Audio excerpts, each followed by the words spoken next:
Remember, we're sharing out, okay? Okay, yeah. All right, you guys. It says we are live. Let me find our live here. Let some people start popping on. You know, it takes a while for it to show up that we're live here. There it goes. Right. Yay. All right, guys, we are officially live. Okay, I can see all of us. Let's get ourselves shared out and set up. I'm going to share out to the Heightened and Enlightened page There we go. while we wait for people to pop on.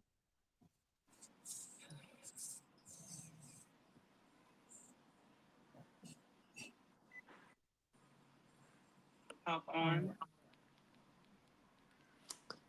Oh, you guys have to mute your other. It still has an echo? Uh-uh. Okay. Good.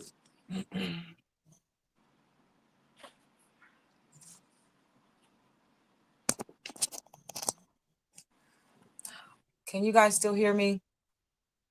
Yep, I can hear you. Okay. How about you, Ashley? Yeah, I can hear you just fine.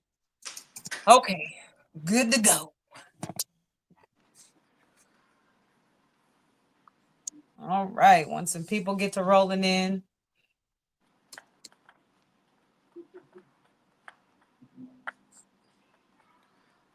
Yeah, definitely they're going to want to tune into this one. Okay, cool. So I got us all shared out. For the people that are just popping on, make sure that you say hello as you come on so we know that you're here. This is episode 2 of Heighten and Enlighten, the live show. You guys make sure that you let us know that you're here.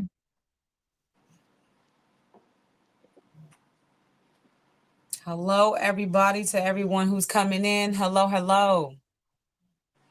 This good Sunday fun day.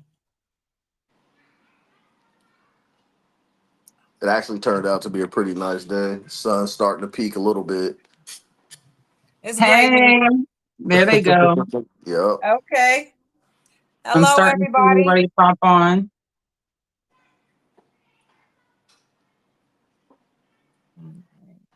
Let me get us pulled back up here.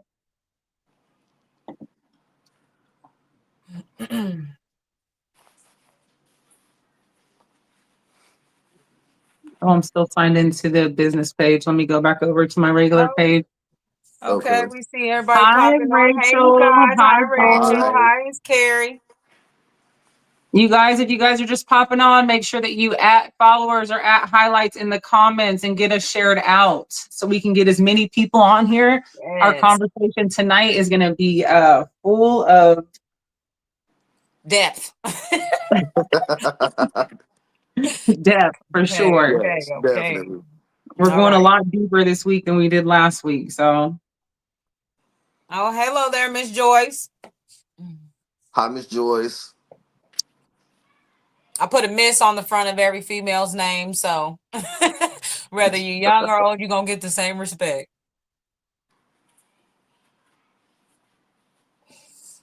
All right. I guess so. Let me know when you guys are ready for us to get started. yeah, I'm just letting some people get in here and posting some of our social here so I can get it pinned in the comments. Yep. Okay.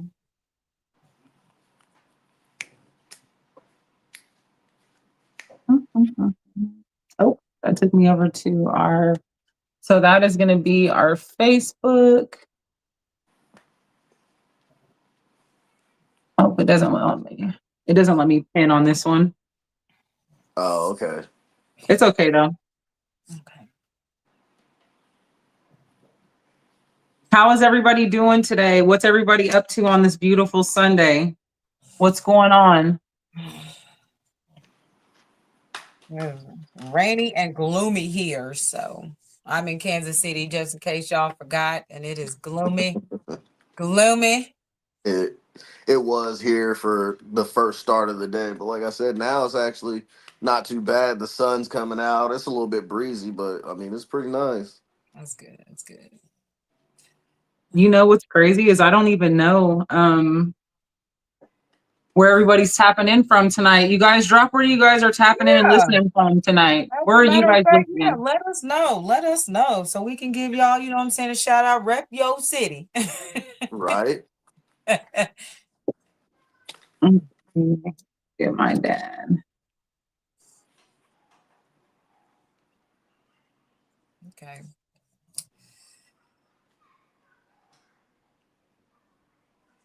Yeah, Let's see who else has popped on. Joyce says just relaxing. Yep. That's what I've been doing all well. I've been Sounds about invoicing right. all day. yeah. It's one of those days.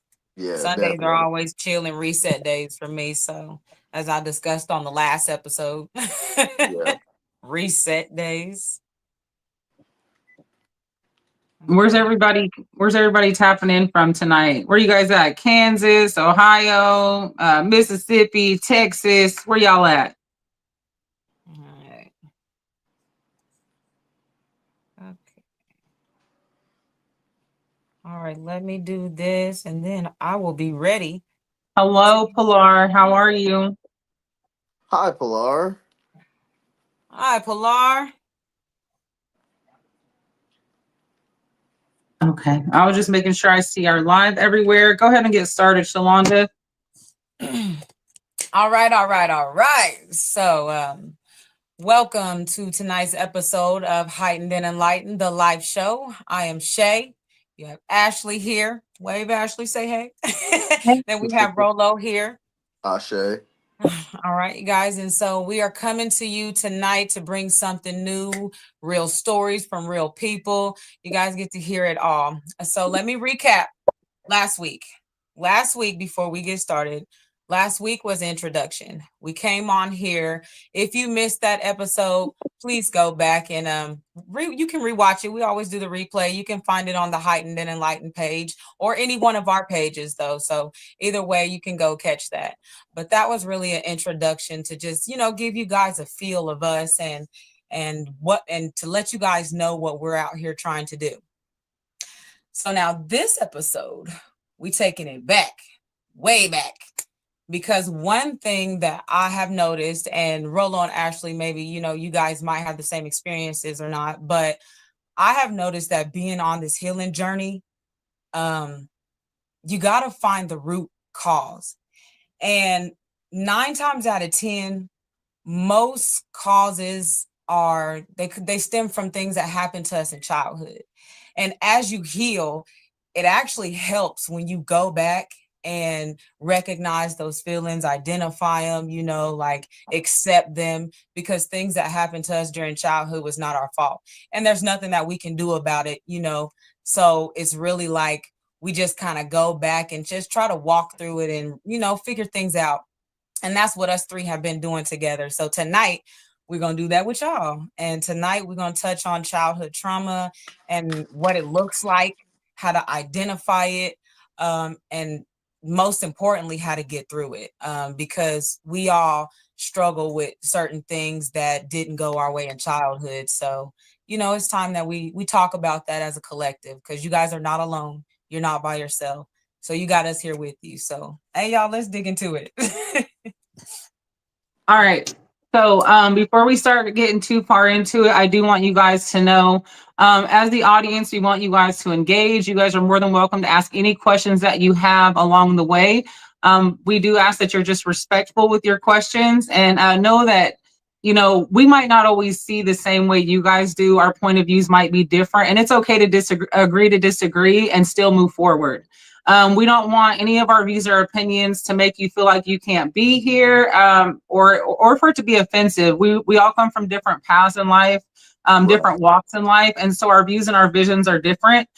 So please just be respectful. And like I said, ask away, ask questions. Make sure you're sharing the live out to all of your friends. We're here on a healing journey together. We are trying to get as many people as we can onto these shows, because we're just genuinely here to help. That's what this is about for us. God put it on my heart, and then my brother and sister's heart here, for us to reach out and touch as many people as we can. So that's our goal here. Like I said, make sure that you're sharing and tagging. If you do miss the whole episode, you can always go back and watch the replay. We'll have it on our YouTube page, which is pinned in the comments at the bottom. Our TikTok page, you guys can tune in there, or you can come back to Facebook and watch the replay later. If you can't stay, that's fine.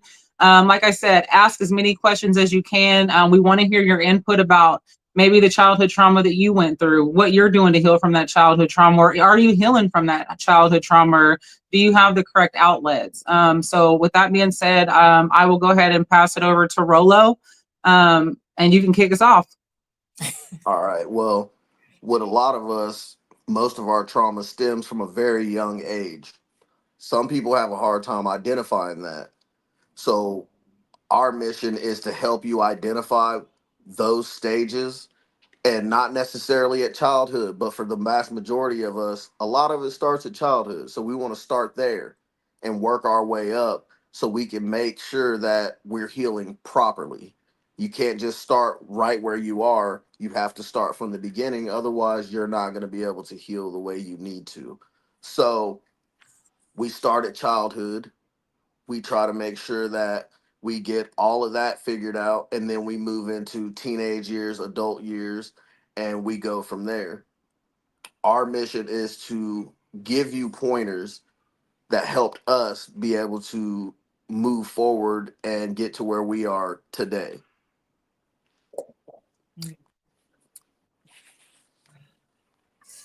Shay. Yeah, I'm gonna be so transparent with you guys tonight, and I'm gonna be honest. I'm still healing through mine. Like currently, there's a lot of things that I didn't realize were still triggers until now. Even going through this episode, so you guys are getting like raw footage for real, raw footage with me, Right. because there's even still things that I haven't even discussed with my family members. And if you guys are watching, just know that I love you.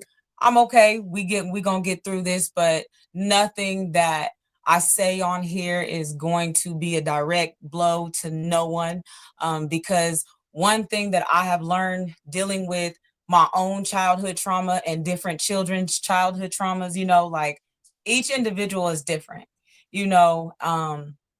and now that I'm an adult, I try my hardest not to blame. So I don't put any blame on anyone because now I'm conscious and I can heal on my own. So we're going to separate that. So as we dig into this, just know all my family, all my friends, this is a part of the healing stage, and you guys healing can look ugly. So you're getting raw footage of me tonight.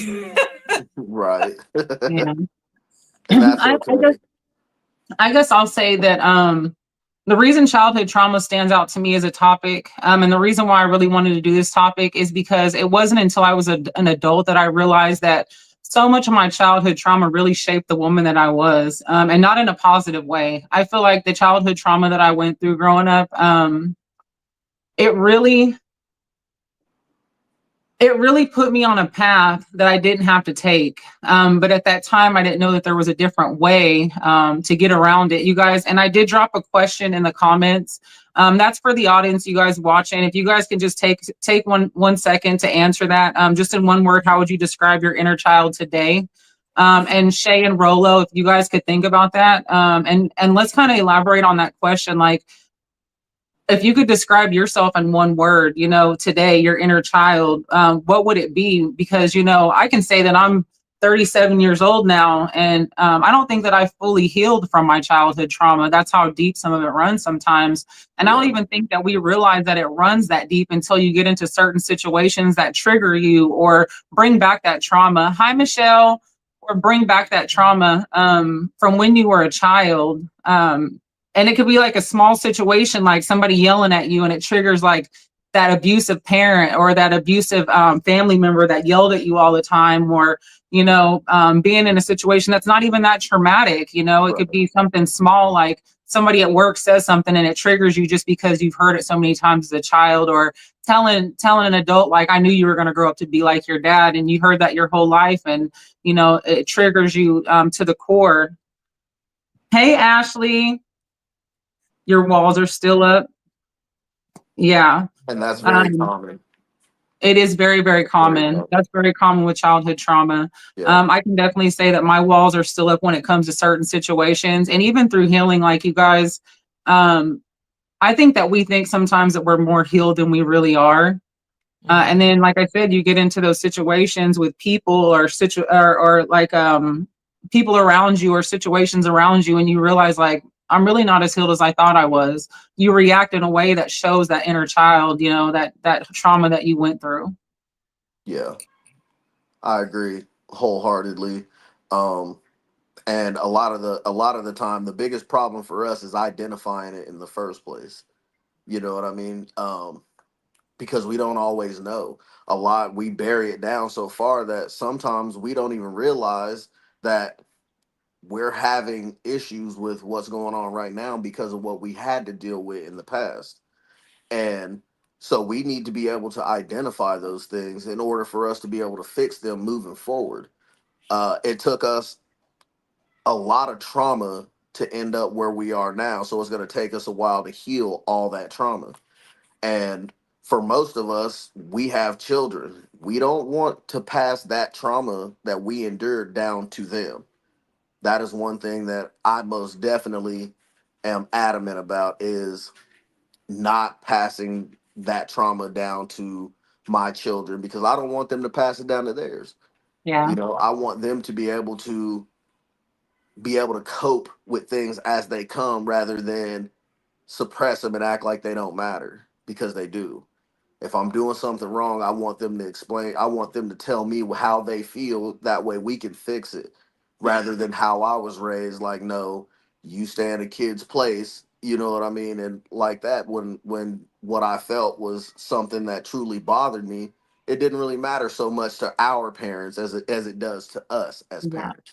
You know what I mean? So that's that's a big thing for me is wanting to make sure that my kids know that they have a voice and their voice will be heard no matter what it is. You know what I mean? And they feel comfortable coming to me and speaking to me about those things so they don't have to suppress any feelings or any thoughts they have about any situation.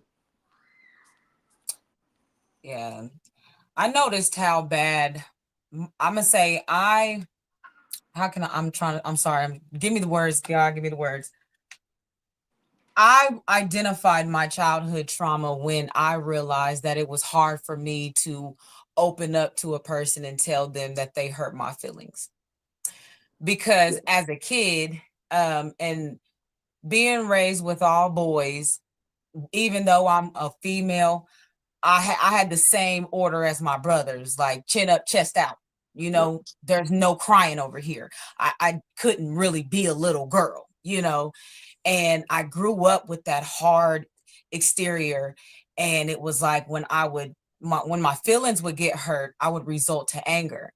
And as I was healing, I was able to identify it because I'm like, I would express anger, but then I would feel like I would want to cry.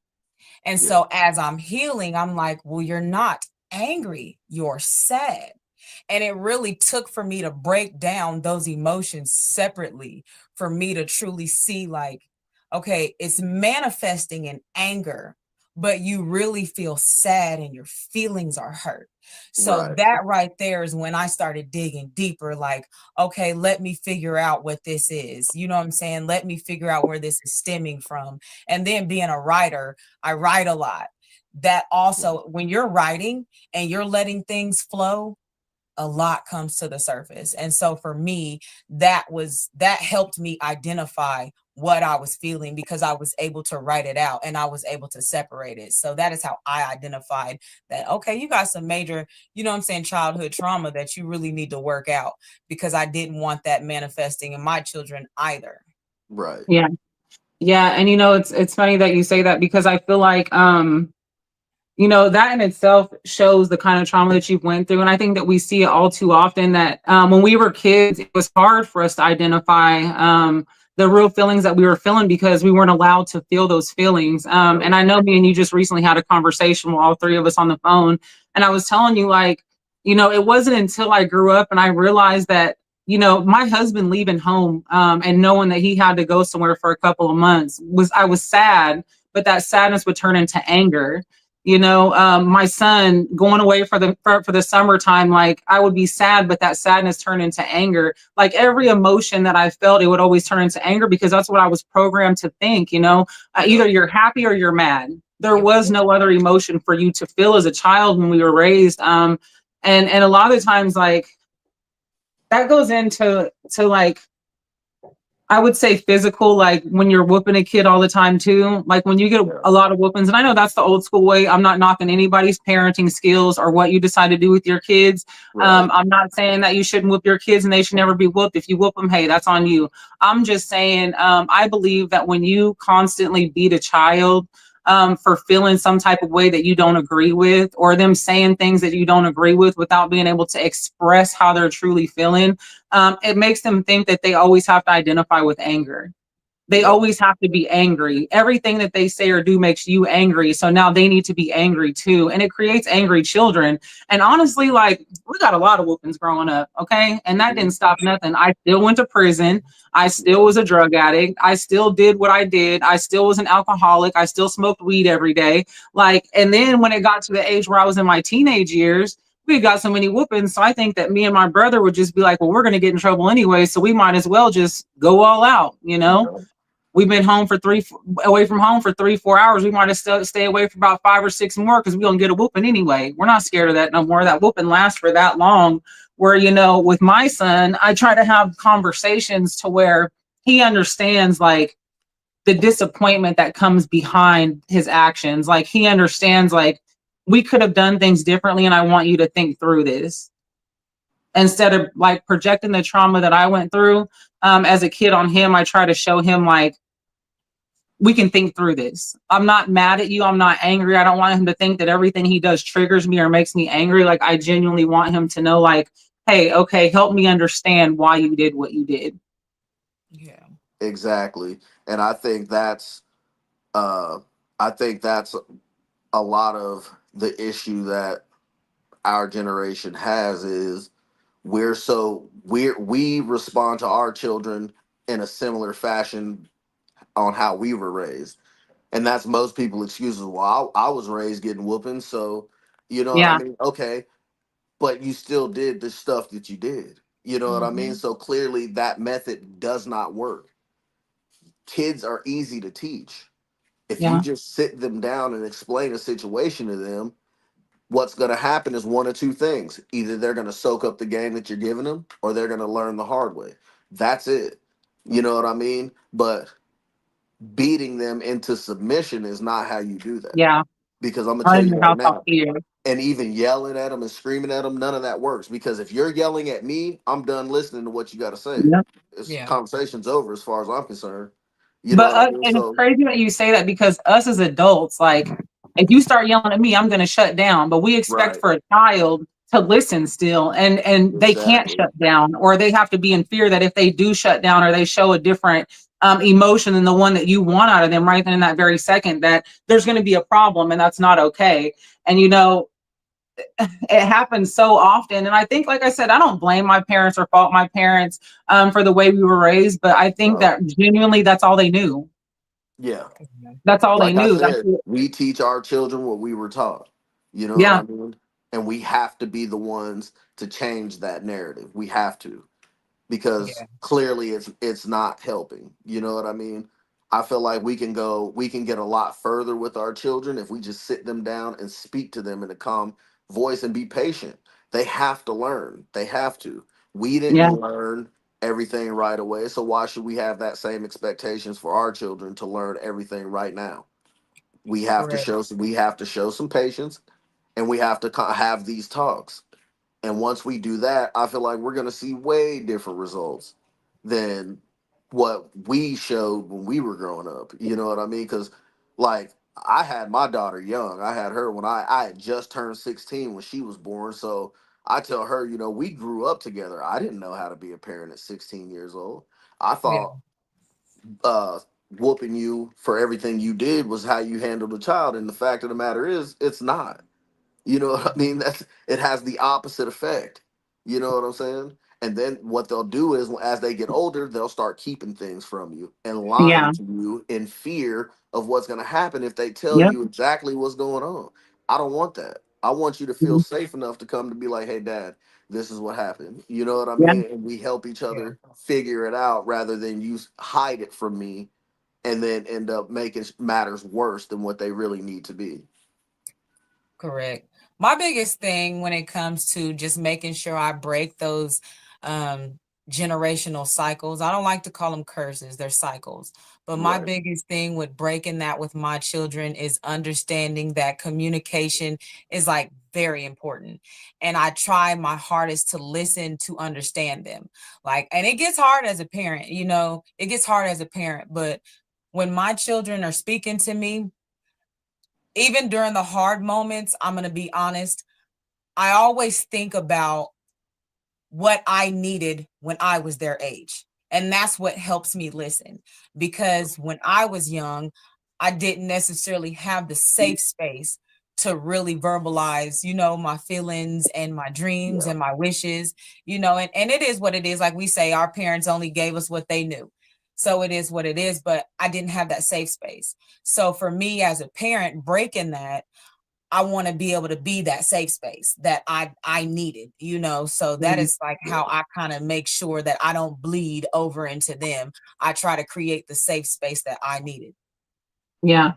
So That's I hear us perfect. talking about like how the trauma molded us into parents, which I think, um, honestly, I really do believe that that's something that that drove me as a mother, like to be just the best mother I could be, was because of my trauma and the things that I went through. I never wanted my kid to experience any of that.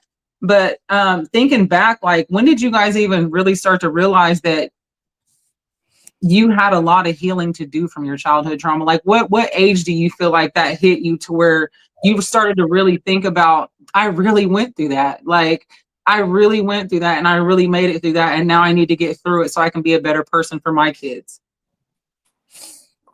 Yeah. I would say for me, it was probably 28, probably about 28, 27, when I really realized that I had a lot of healing to do. Um, I was starting to display a lot of the emotions that I had been familiar with as a youngster towards my kids.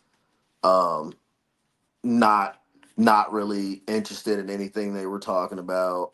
Um, because for me it didn't sound like anything, but for them it was everything.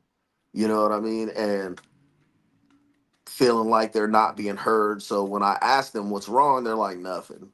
You know what I Yeah. mean? Because they were expecting me to not really show any interest in what it was that was bothering them. So they Yep. would start not wanting to speak to me about it. And that shit, I mean, excuse my language, that kind of killed me because like it kind of killed me because like I want my kids to feel like they can tell me anything Yeah. without fear of being judged, without fear of getting whoopings, without fear of getting grounded, like without fear, period. Yeah. And I felt like the attitude I was giving them was the same one I was shown as a youngster. And that right there in itself, especially as they get older, because they're going to experience a lot as they're getting older. Going into sports, going into school, different grades, and all this stuff, they're changing, so they're going to want to express those changes to you. You know what I Yeah. mean? And I feel like I was missing a lot of that because they felt like I didn't want to hear it. Yeah. So I had to change my way of thinking and change my way of reacting to them so they would feel comfortable enough to come and speak to me. Yeah. Hey, so Deshawn asked a really good question in the comments. She says, do you guys think it's important to allow kids to make mistakes? Yes, Of course. yes, Yeah. The yes. best teacher is your Life own, itself. yes, Experience. your Yep. own mistakes. That is the Life best. itself. Yep. Mhm. Because I could tell you Yeah. 100 times not to do something, but Right. unless you do it, you're not gonna know why. I can tell you, hey, don't touch the stove. The stove is hot, but you don't know what hot is because you ain't never experienced. So until you touch it, you're not gonna know what the hell I mean when I say hot. But when you do, you only gonna do it once. You know what I Yeah. mean? So Yeah. So yeah, definitely. I feel like kids, Yeah. that's what they're supposed to do. They're living in their light. They're supposed to make mistakes. That is the best teacher for anybody, even adults. You know, That's sometimes you have to learn that way. It's Right. crazy to think, because I think this relates to my trauma too that I went through with the abuse that I went through as a child, like how protective I am over my son. Yeah. And to hear like it is okay for them to make mistakes, like I know that it is, but I think that I try to I wouldn't say shelter, but like keep my son so close to me because I don't ever want him to have to experience anything that might damage him, or that he might make a mistake that he feels like, not that he can't come back from, because you can always come back from mistakes, but that Yeah. he feels like he can't come back from, or that he feels like he can't come talk to me about, because honestly, like we were silenced so much as children. I Yeah. feel like that's why we carried our childhood trauma so far into the future and so far Yeah. into adulthood, until we finally realize like, hey, we really need to work on this because it's starting to project into our relationships and the people around us. Because we were silenced, we weren't allowed to Yeah. talk, we weren't allowed to say what was going on, or we had a fear, or would they even listen, if I Yeah. were to say that this is what's going on right now, or this person's doing this to me, or this happened today at school, like are they even going to listen, even all the way down to small things. Like back then a teacher could say something and whatever the teacher said was golden. The parents never investigated to see like, hey, what was the Yep. true scenario behind this? It was just automatic. That teacher said you did something, that's an adult, and that's how it goes. and Yep. and for me, like that's not okay. That's not okay. Like as a parent now, raising my son, like they're not always right, they're not always Right. right, and sometimes your kids have valid points, and I don't ever want my kid to be scared to come and talk to me because he feels like I'm just going to silence him, or I'm going to take the other person's side because that's an adult. Because truth be told, some of the most traumatic things in my life that happened to me came from adults that my parents trusted. Mm-hmm. Same. And so for me, like, I don't care who it is. If my son comes to me and says something about an adult, I'm all ears. I want to hear what he has to say. And I'm Yep. going to look at it from both sides, because at the end of the day, kids know what they're talking about. And I don't Yep. ever want my son to feel like he can't talk to me. Definitely. And that happens more often than not. Um, People have the tendency to prey on children because they know that most of the time, especially the people that you're supposed to be able to trust the most, they know most of the time the parents aren't going to be in, like, they're not going to believe that something like this would happen to you until they hear it enough. And then they're like, well, let me check it out. And then come to find out it really did happen.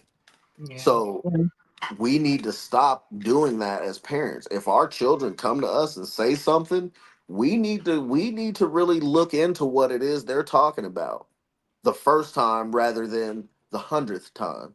You know what Yeah. I And I'm mean? not even just talking about like sexual abuse, because I know, No, not um, that. Right. yeah, I Yeah. know, because when you say stuff like that, people's mind automatically jumps to that kind of Right. scenario, and it's not necessarily always that kind of No. scenario. Like it could be something as small as another friend of the family being violent with your kid while you're not Yeah. around, and them thinking like, well, my mom whoops me all the time, and she makes them feel like they can do this, so if I say something, not knowing that it's borderline abusive to what they're doing to your kids, Yes. not understanding that mental, emotional people talking and speaking into your kids' life, and you not even realizing like this is really mentally tearing your child down. Because honestly, you guys, emotional abuse, that's worse than physical abuse. It Like Yes. the really things is. that we say to our kids as parents and that we pour in, like that contributes more to trauma. And that kind of, so Nicole, I was reading your comment and it says you are always good enough. You still have to tell yourself that.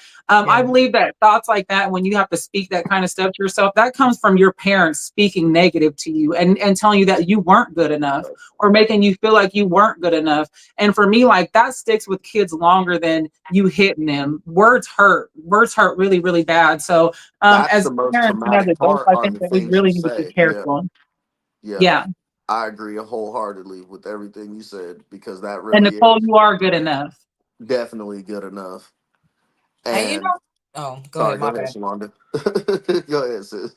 I was gonna touch on something because I want to bring awareness. And some people probably might not realize this, but this is being put on my mind to say this. Something else that causes childhood trauma that a lot of us don't pay attention to is children hearing other adults talk down on their mother or their father.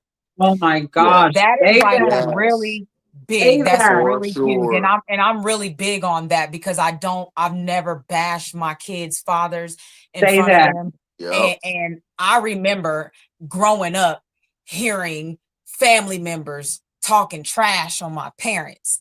And that still stuck with me to this day. Like it still sticks with me. And that's one thing I really don't like tolerate when it comes to my children. Like I don't care who you are, how you're related to them. If you get to saying too much, we're going to exit stage left and we're not going to go Yeah, back right. And that's I my agree. biggest thing. And people don't understand that that really messes with a child. When you hear someone bashing your mom or bashing your dad all the Yeah, time, Yeah. that seeps in, that gets in you. So it's like, that is something else that I feel like a lot of people don't realize causes childhood trauma. And that's something that we it need does. to be more conscious of. Yeah, It does. And what's crazy is the worst is when it comes from your other parent. When they Yes. make you feel bad about loving your parent. Like I was so torn as a child because my yep, mom and my dad, they weren't together. So I would go over to my grandma's house because my dad was in the penitentiary. I would go over to my grandma's house and my grandma would like tear my mom down, her and my Aunt Michelle. But then I would go over here and my mom would tell me like all these negative things about my dad. I never heard anything good about my dad, but I know I love these two people, right. And so for me, I was so conflicted because I felt like if I talked about my mom over here, I was going to be crucified. Or if I talked about my dad over here and it was a bad situation, like I was going to be crucified over here. And for me, like that was the worst. That's the absolute Yeah. worst is when it comes Yeah. from the mom side and then the dad side. And then this child has to feel bad about loving this other parent. Like Yeah. that really creates anger for It the does. other parent Yep, and when the kids grow up, like it builds resentment. I really feel It like it does. builds resentment because a kid loves their parent. It doesn't matter, you could be the worst parent in the world. I know that from loving my son, kids love is the most genuine thing in the world. Okay. Yes. yep, um, Tresiah, I could have been breath stinking, hair all over my head, was up drunk all night the night before, and my son is going to wake up with a smile on his face and love me just because I am his mother. As yep, children, we love our parents no matter how messed up they are, okay? And so it doesn't matter how you feel about your baby daddy or your baby's mother. It doesn't right. matter. Like you should never ever speak that in front of your kids because if in the end, like it's going to make them feel some type of way. When I grew up, I had resentment towards my mother because I felt like she wanted me to hate my father, and that's just something that I couldn't do. Yeah. And Yeah. that is common, especially amongst the I don't want to say so much the older generation, but It's common these I days think too. it's common with the older and our current generation Yeah. is because everybody's always so angry at the other person that they always have Mhm. something to say. You know what I mean? And I feel like I've dealt with that a lot. And I've also caught myself almost being guilty of that at some point throughout my life. And I feel like we as adults need to change that for our children. It's okay to be upset with somebody, but not so much that you're criticizing or critiquing everything that they do. You know what I mean? Because it doesn't fall under what you consider okay. Each parent Yeah. is different. Each parent is going to show their love or their affection or going to want to do different things with their children. It doesn't all have to be the same.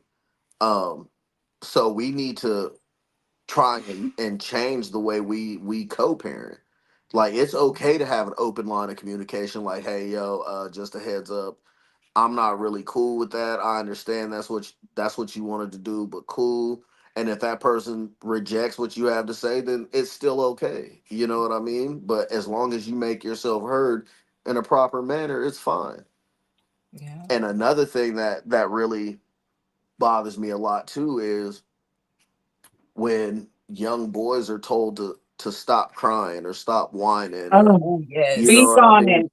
Because I'm Speak gonna on be it, honest, Rolo. I, Say I'm that. I'm guilty of that at times too, but I'm trying to break that habit because it is okay to feel, it is okay to Yes. hurt, it's okay to cry, it's okay to show human emotion. You're not a Yeah. robot. You know what I'm Yep. saying? If you fall off the roof, that shit hurts. You know what Yeah. I'm saying? Like, so yeah, it's okay to cry. Don't tell Yeah. him to get up and quit crying and walk it off. Like, let him express his pain. Like, Yes. we have to quit doing that because when we do that to boys as children, when they grow up to men, they don't know how to communicate their emotions, Say Yes. especially that. with their Thank significant you. others or with people in general. They don't know how to communicate. So Yes. people they have trouble when it comes to relationships because they're like, well, he just don't know how to talk about this or don't know how to talk about that. Well, why would he? He's never been able to talk about anything that's ever happened. So when he Hmm. Mhm. when he's hurting or upset, he doesn't know how to express that to you without getting upset about the fact that you're even asking him. You know Yeah. what I mean? So we have to quit doing that to these young boys and these young men and let them be people. Just let them be who they are. You know what I Yeah. mean? It is okay to cry. It is okay to show emotions. It is okay to say how you feel and not have to worry about somebody criticizing or judging you for what you have to say or what you feel. Yeah. Yeah. I think that goes back to the emotional part. Go ahead, Shalon. I heard you were about to say something. Oh, Yeah. I wasn't. I was agreeing. Go ahead and finish your statement. Okay, yeah, I think that goes back to what we were talking about a little bit ago with not being able to identify how you're truly feeling. Right. And Jose is on here, and I want to just shout him out right now because I Hey, was on the phone with Jose. him. Hello, Jose. Everybody knows I'm really close to his son. I was on the phone with him because Way has been getting in trouble at school, so that he calls me. I'm like his aunt, and Yeah. they were talking to me, and I was talking to Way, and I was like, "Why are you getting in trouble at school, buddy?"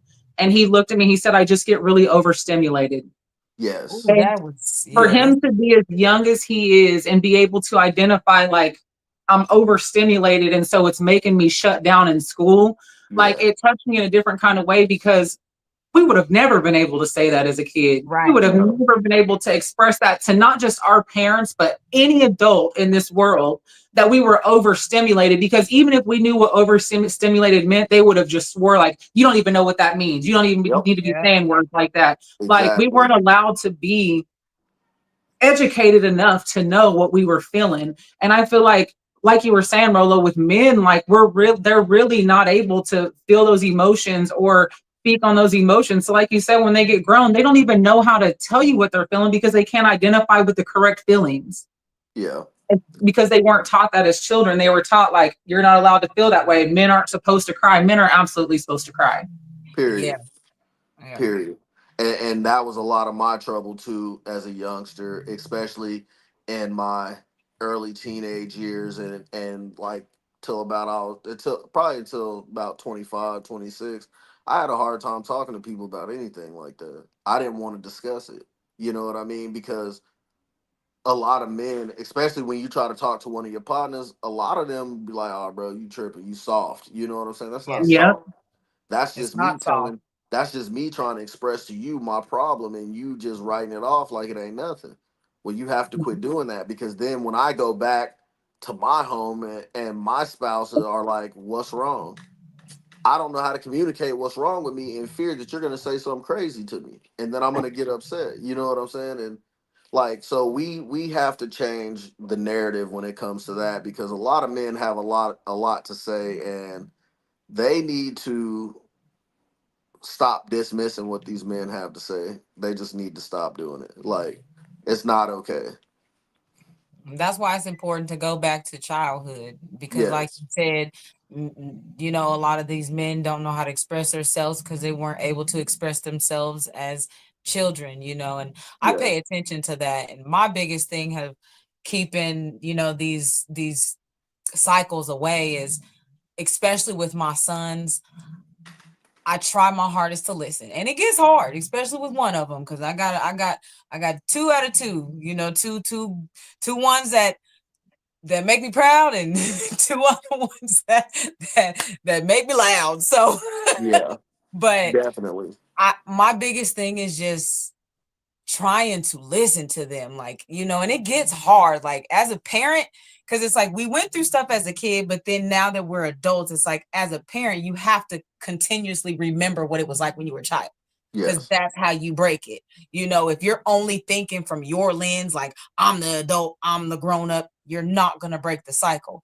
So for Yeah. me, when I'm listening to my kids, I always constantly go backwards. Like, okay, what was I thinking when I was your age? What was I feeling when I was your age? Yeah. And I have 4 kids. See, you guys out here, I have 4 children. My oldest is 22.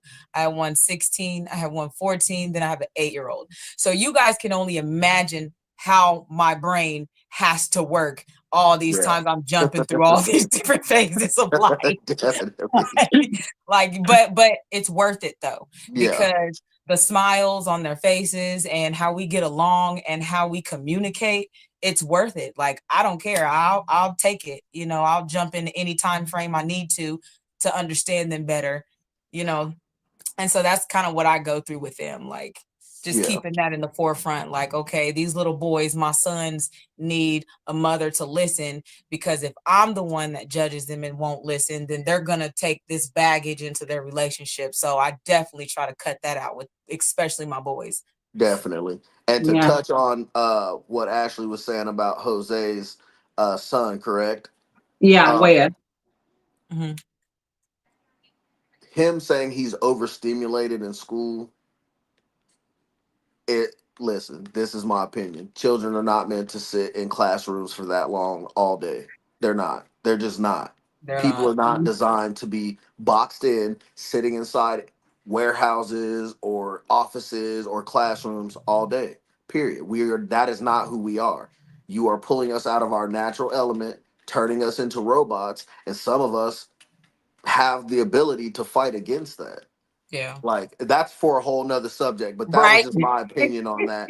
And like I apologize for getting off topic, but that to me is because he's not that is not how a kid is supposed to be raised. I'm sorry. They're not supposed to be sitting in a classroom for that long every single day. Every Yeah. day. Like that is not okay. So we'll touch on that on another subject, but Right. Yeah, that's on another episode, you we'll go guys. on I another like to let episode. Rolo run through on them tangents that he goes on because he's leading you on into those shows coming up. So yeah, that is going to be one of our shows. So table it. I'm going to go back through the comments here. Let's Yes. read some of our comments from some of our viewers here. So going back to Jose says, yes, I'm learning how to react to mistakes and little one is going through little one is going through. He is so smart. I forget he is still young and I have to learn how to create that safe space with me. Michelle says, I'm 54 and just now remembering things. Oh, I've got a lot to unpack. You guys, we want this to be a Yeah. safe space for you guys to unpack. That's what this Yes. podcast is about, you guys. This isn't for you to get on here Yeah. and just listen to what we went through. Like, we genuinely want to hear, like, some of the things that you went through, some of the things that you're healing from in your childhood. You know, if you're not comfortable sharing it on the internet, I get that. I'm an open book. I don't care if you have any questions. I will straight up tell you what it is. That's who I've always been because I'm me. Um, Same.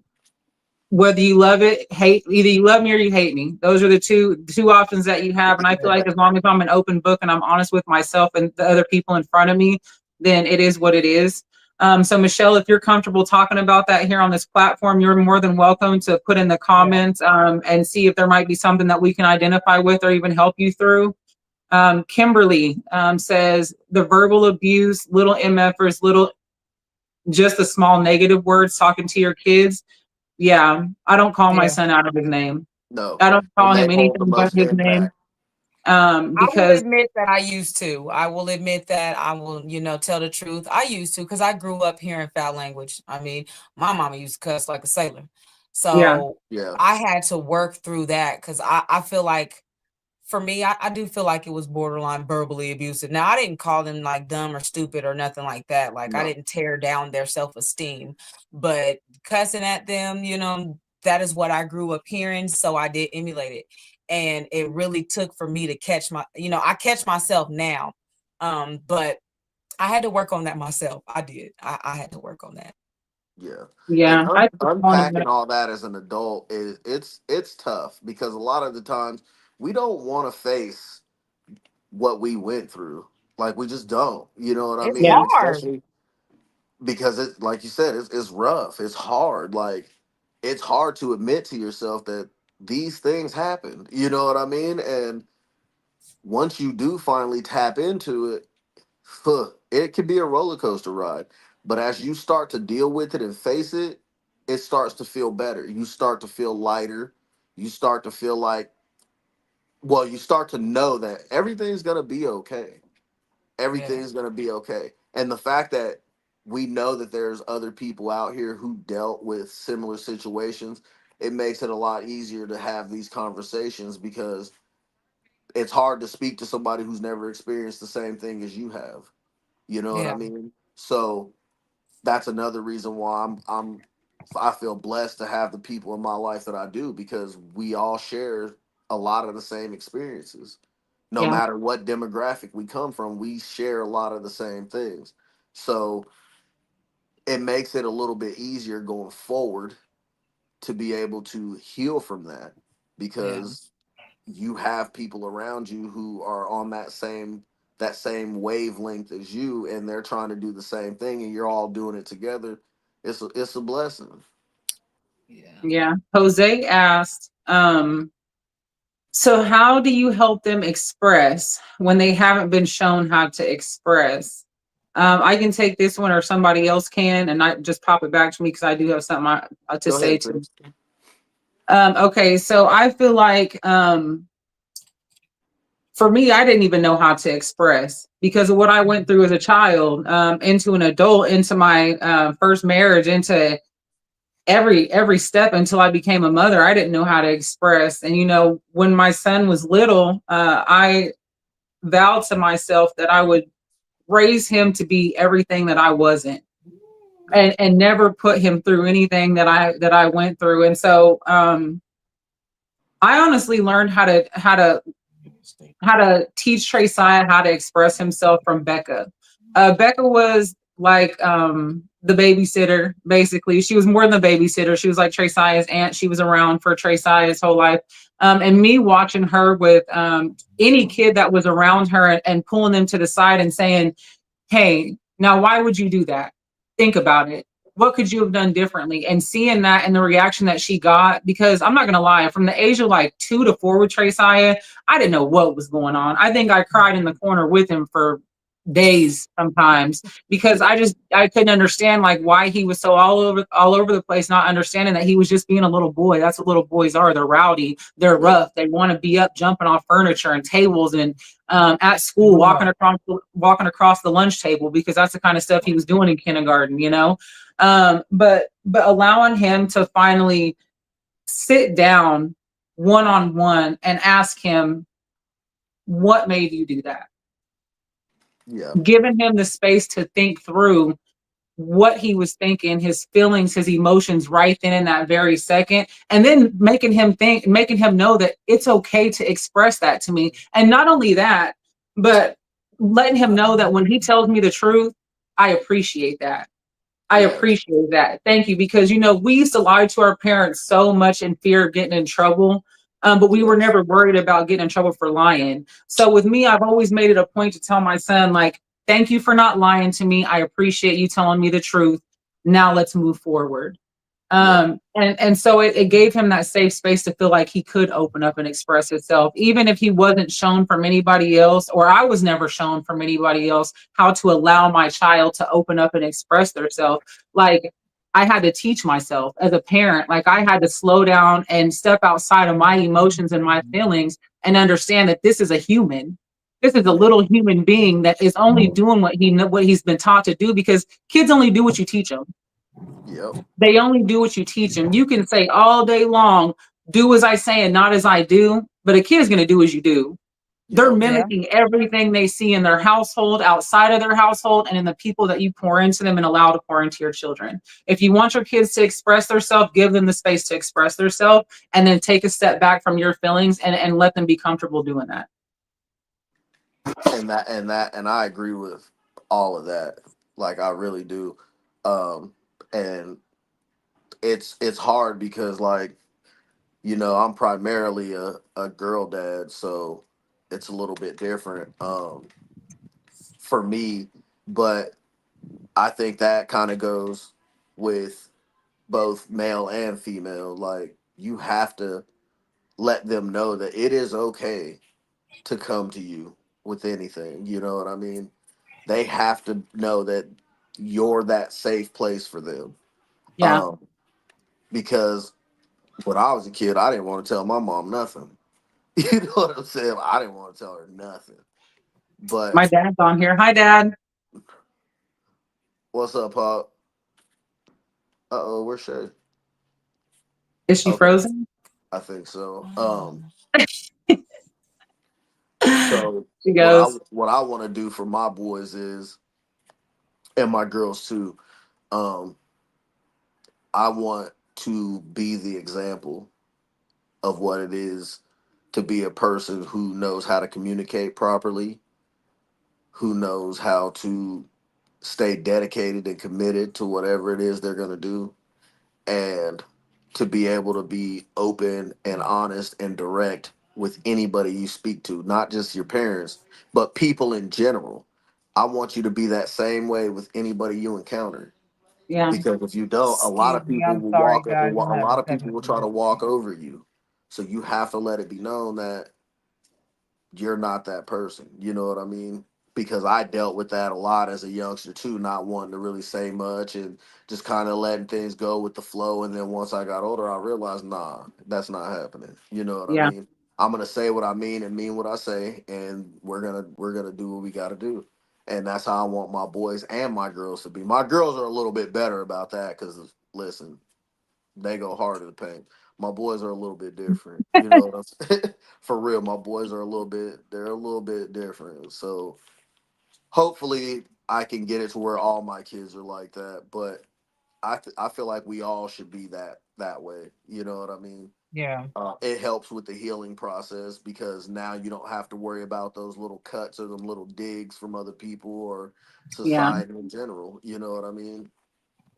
Yeah. Okay, welcome back. We thought we lost you, girl. Yes, We I am did. sorry. I was waiting for Rolo to get done. I was having some technical We- difficulties over here. You stuck on the screen like this. I know. So that I'm pretty sure everybody was laughing, but it's okay.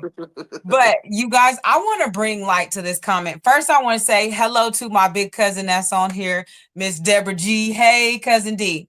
Hey. And her comment, Hello. she put, when we learn that our children are little humans and their feelings are legitimate, some think that just because they're young, their feelings aren't legitimate. And Amen. that is so true, so true. That is Amen. what going through my childhood trauma taught me. Like I said earlier, it taught me that communication is key, even though that they're children. It Yep. taught me to listen, and I literally look at my children like they are little adults, like because they are little adults. They have feelings. Their brain is processing information at a Yeah. speedy rate, like and you have to really be careful how you do these little adults. And I Yes. tell people that all the time, like even my 8-year-old, he's so intelligent. I look at him as a little man. I mean, and they'll Yeah. tell you Man. Prince is something else. Oh, But that's because he's mature. And it's like I let him thrive.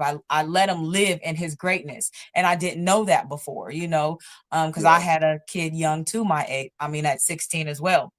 I Right. got pregnant at 15, had my oldest at 16. So Takia and I grew up together as well. And there's a lot of things that I did not know, but now I know. And it's like I'm able to implement everything that I didn't know before into my parenting now. And it's not too late. So that's another thing. It's Never never too too late. late to correct it. You can always, if y'all feel like you haven't done the best job with your children, no parent's perfect. There's no rule book to this. It's Yep. never too late to go back and apologize to your kid, tell your kid you love them, and tell them, explain to them. It's okay to do that because, like we said, kids are little humans and they need the explanation sometimes. And it's okay. Talk to your kid, they'll Yeah. listen. And Yeah. see, Hey, I'm guilty of one thing that too. Sorry, go ahead, sis. one thing that you said that stood out to me, Shalonda, is going back and apologizing to your child when you're wrong. The fact that as a parent today, we can say that you are supposed to apologize to your kids if you're wrong. Facts. Like, I think that our parents were so much on a, that's just, I honestly believe that the way our parents was raised is really, like Michelle said, kids were to be seen and not heard. And like, we Yep. just really we weren't allowed to have a voice, and if, even if they were dead wrong in that very moment, I can't recall one time until I was an adult, one of my parents coming and saying, "Hey, I'm sorry for that." Or, "Hey, I said something to you that might have hurt you deep, and I'm sorry for that." And I'm 37 years old, and I just recently had a conversation with my mother about the things that I went through in this last month or two. It hasn't even been 2 months ago. And it's just now at 37 years old to where my mother apologized to me for the things that I went through as a child. Because, and like I told her, I need to heal. And I can't do that without you at least telling me what you were going through, or Yeah. what made you do the things that you did as a parent, like what made you, and for my mom at 37 years old to look at me and apologize, the inner child in me cried. And I'm going to get emotional right now, It meant a because lot to still, me. like, that inner child, I've been waiting to hear that for so long from her, because when I was growing up, all I wanted was my mother. All I wanted was a relationship with my mother. And then as a teenage girl going through life, and the stuff that I was going through as a teenage girl, and me and my mom not having that connection or that bond, like, that's all I wanted.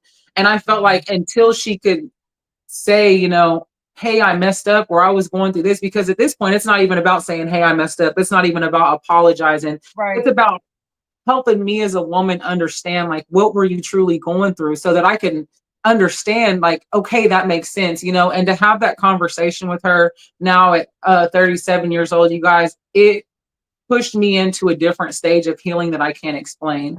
And so for you, Shalonda, to say, like, even now you go back and you apologize to your kids now, they won't need that when they get older. That won't be a Yeah. part of their trauma that they carry with them. They Yep. won't need to hear that, "I'm sorry for what I put you through," because in that moment, as adults and parents right now, we're saying in the moment, like, "Hey, I messed up and I apologize." Yep. Correct. And I want to shed some light on the opposite spectrum, because in certain situations and sometimes you won't get that apology. Nope. Sometimes you won't.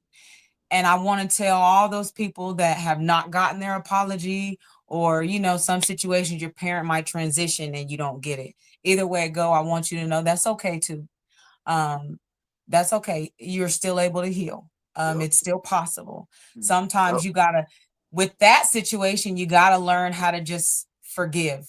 Just put forgiveness out there and just go with that and stay with that. Because, like, Ashley's situation is different, but there's some people that will never ever hear that apology. And that's okay too. You can still heal from that as well. And I also want to say, um, a lot of the times our parents were going through things too. Yeah. They had childhood trauma that Yeah. they never were able to identify, and they Yeah. projected their trauma onto us. You know what I mean? And that's not me making excuses, because regardless, wrong is wrong, right is right.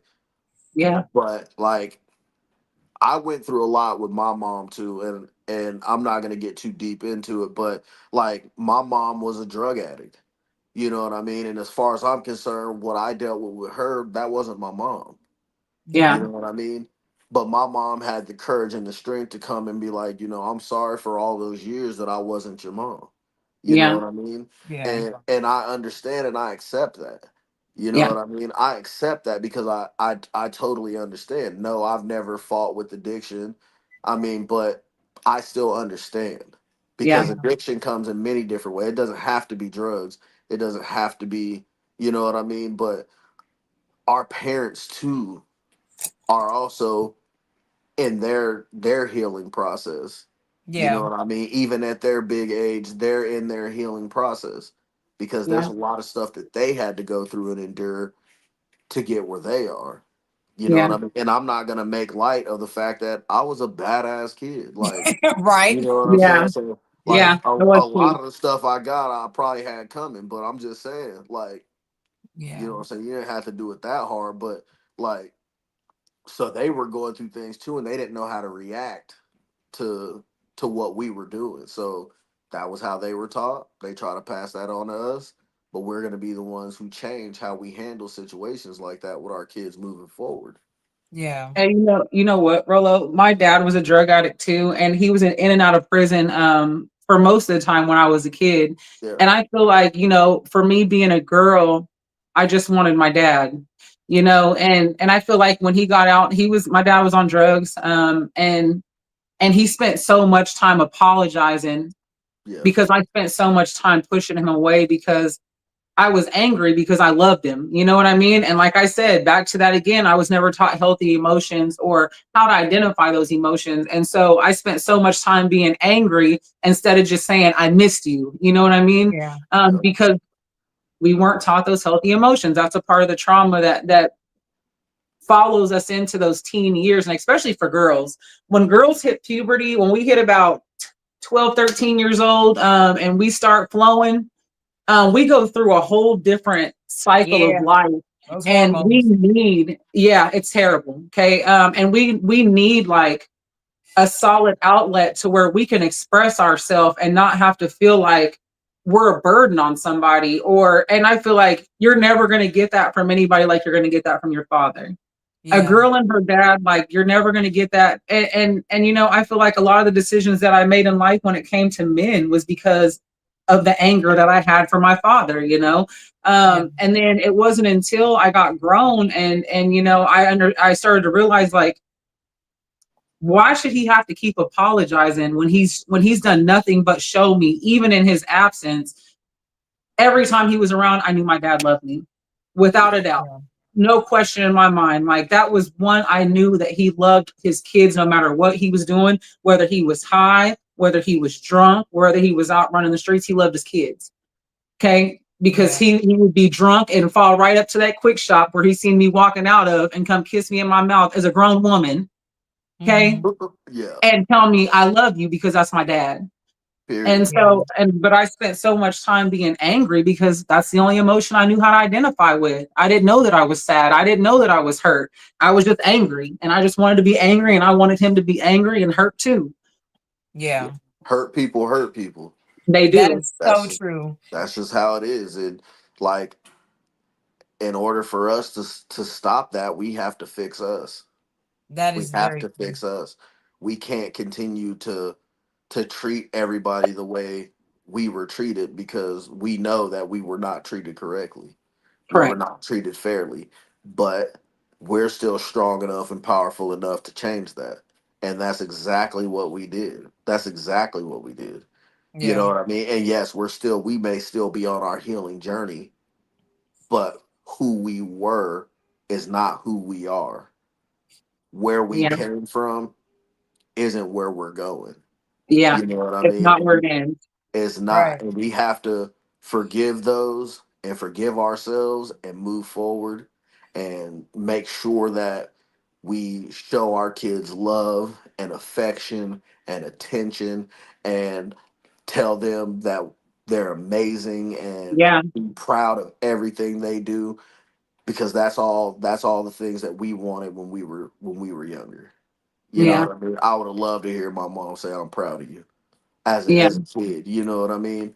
And she tells me all the time now as an adult that she's proud of me, and I love my mom dearly. Let's make no mistake about that. That's Yeah. my lady. You know what I mean?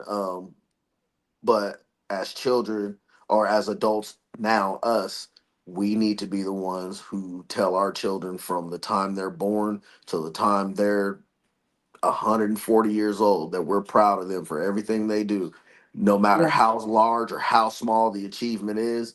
That's Doesn't true. matter. You know what I mean? And you ain't even got to win. Just the fact that you went out there and did it, I'm proud of you for that. You know what I Yeah. mean? So we need to be the ones to set the stage for our next generation to come up, and all of our grandkids be healed and have parents that are healed, so that way they can change the narrative. I think a lot of the problem is so many people out here dealing with so much that everybody's just so mad all the time. You know Yeah. what Yeah. I mean? because life is just so unfair. But we can change that. I have a question for you guys. That's been sitting on my heart for a second. Do you guys feel that, and the audience, you guys can chime in too. Do you guys feel like we ever truly fully heal from our childhood wounds? Do you No, feel like it's possible to fully heal from the things that you go through as a child? I don't. I don't. I And agree here's with why. Rolo. I don't. Your brain will never allow it. You may want to, but everything that you endured is always going to play over and over and over and over, just like a song on repeat. You cannot turn it off. You know what I mean? I'm 38 years old and I still play back a lot of the things that I had to go through as a youngster. I Yeah. have adult children and I'm still battling with the things that I endured when I was a kid. So Yeah. I don't think you'll ever fully heal because trauma is trauma. Like if Yeah. you fall on the pavement and you hurt your leg, yeah, the scar may have healed or the where you fell may have healed, but there's always going to be a scar. You're always going to have that reminder of what you went through. Yeah. So I don't think we're ever going to fully heal, but what I do think is we'll heal so much that we won't think about it as often. It won't be something that pops up and rears its ugly face as frequently as it did. You know what I mean? Yeah. So that's my look on it. Hey, Rolo. Yes, ma'am. You kind of keep fading out. If you could just kind of speak up a little bit when you're talking. Okay. 'Cause, Yeah. like I can hear you, but sometimes you just fade out. So I just wanted to, after Shalonda talks, we're gonna go back to the comments. We have a lot of comments that came Yes, through, and I I want to make sure see. that we're talking Right. to the audience too. So go ahead, Shalonda, and then we're gonna go Hi, to the Lou. audience. Well, no, I was just gonna agree with Rolo, and I was gonna say, like, I don't feel like you ever fully heal from it either. I feel like you learn how to handle it Yep. better. Yeah. Like you don't fully heal, you handle. And that is different because even as a person who promotes healing and man, being on this journey, I'm in healthcare and everything. And I have found that yeah, this journey is the hardest. Like, and I promote this. I teach people breath therapy and meditation and how to center themselves, and I still get triggered, you know. But the difference now, the healed version of me now knows how to handle it better. Like when I am triggered, I'm not gonna fly off the hinges and go negatively. I'm gonna sit with myself and converse with myself and figure it out. Like I know how to stop though that fight or flight. Like I know how to not fight. Right. Yeah. And like So Lou said, the trauma may not hurt anymore, but it still it's affects the still way there. you think, speak, and your Yes. perspective of the world or your perception of the world. And I agree. It does. Yeah. It'll affect every aspect of your life until you're no longer here. That's just Yeah. the way it is. You know what I Yeah. mean? And that's what we're trying to prevent our children from going through is having to constantly think about those things when just trying to do basic things. You know what I mean? Like Yeah. because it's not fair, but we have to deal with it and we're going to always deal with it. Yes. We have Um, another question that's right there. Are you reading I questions? was gonna go back through the Let's do comments it. real fast. Okay, you guys, so we're gonna push through some comments because I want to make sure that we're addressing you guys. Yes. Michelle did come out and she I told her she could feel free to speak here. So I want to make sure that I read her comment. And Okay. she did say that one of the things she went through in grade school, where the girls were really mean to her and used to make things to used to say things to make her cry. It started in grade school and middle school, not very often in high school. So that's something I feel like as kids we weren't allowed to really speak on. Bullying wasn't a thing. No. If they're messing with you, you're gonna get out there, you're gonna put them hands and feet on them, and you're gonna come home. And if you get beat up at school, you're getting whooped when you get to the house. Period. Okay. Yeah. So Period. Michelle, we'll touch back on that. Let's finish rolling through the comments, some of the comments. Kimberly said, and this is deep to me. She said, as an older adult, I think I just saw my mom as a woman and not just my mom. Like she had Mm. dreams and admirations of her own that she sacrificed for us. That's deep. To That me, is It that's really, is. true. really deep. It Um, is. because I used to ask Trey Saya all the time when he was little, just sitting across the table from him, because I always wondered like how he's seen me. And I remember sitting across the table from him, and still to this day, I do this sometimes. And I'll ask him, son, what do you see when you look at me? Yeah. And his whole life, he said, I see my mom. And I'm like, yeah, but what do you see when you Yeah. look at me? He's like, I don't know. I just see my mom. We never take a step back to see like what they might have been going through and why we went through the trauma we went through. And that's why I said, like, talking to my mom and her explaining the trauma that she was going through and the trauma that she went through made me understand a bit more of why she put us through the stuff that she did. And because we never see them other than anything as our moms. We never Yep. see the woman in them or the father in them. We Yep. see that they're supposed to be this parent that's perfect, and that's not the case. Yeah. Yep. Yeah, that is very true. I didn't learn forgiveness until I became a woman because I I had an attitude with my mother all the way until I was 21. Sorry, mom. But Just I was, 21, huh? You go, yeah, That's girl. what I'm saying. I'm gonna say 21, 22s. It was up there, Mine but lasted a like, lot longer. Don't feel bad. well, yeah, we're gonna get into other stuff later. But just being honest, like I was a jerk to my mom all the way until I fully became a mother. And not even just having one kid, I had to have multiple kids. And when I started, like how Ashley said, kids look at their parent as like this superhero. And when I started realizing that my kids had me on this high throne pedestal that I could never reach, that's Yeah, when I was like, damn, you need to take it easy on your mom, yeah, and we don't always see eye to eye. We still don't see eye to eye, but I love her. I forgive her. And at the end of the day, I'm a woman now and I understand more now than I ever have. And so that For kind real. of gives me a little bit of solace. so that And kind of goes with the next comment here. Okay. My dad said children don't come with blueprints, and most parents want what they got. But for me, it was learning to forgive, which wasn't easy. Oh, yeah. Yeah. definitely. And Yeah. I definitely agree with that because Yeah. forgiveness is hard, It especially is. when you feel like you don't deserve it. You know what I Yeah, mean? Like it's hard to let go of of things when you're like, I did nothing to deserve it. I didn't ask for this. You know what I'm saying? Yeah. So yeah, I understand what he's saying for real. But I'm glad one of the best decisions I ever made in my life was forgiving my mom for everything that I had went through. Because I'm Yeah. telling you, had it not been for me going through that, it'd be a totally different version of me. I can assure you. And yeah, it's true when they say that forgiveness is really for you and not for them, Period. because For real. boy, Because toting that luggage around is yes, heavy. it is. Yeah, it's yeah. heavy. So yeah, Michelle says, I figured no apology, no problem. Forgive and let it go. Hang on to an apology that won't happen brings me down and into a negative life. Not worth letting someone keep hurting me. Yep, period. Mm. I'm with you. I I'm with you, agree. Michelle. That's healing. That's what you call Yeah, healing, Michelle. It When you is. it can is. when you can accept the apology you'll never get and move forward for yourself and the kind of parent that you want to be, that's healing. That's when you're starting to take a step in the right direction to let go of what you can let go and Hell yeah, become a better version of good yourself. job, Michelle, for sure. Man, Yeah, I right. Like, agree with good that. I job. totally agree with For Yeah. that. sure, man. Deshaun says, "Are you guys still healing? And what have your and how have your childhood wounds showed up in your adult relationships?"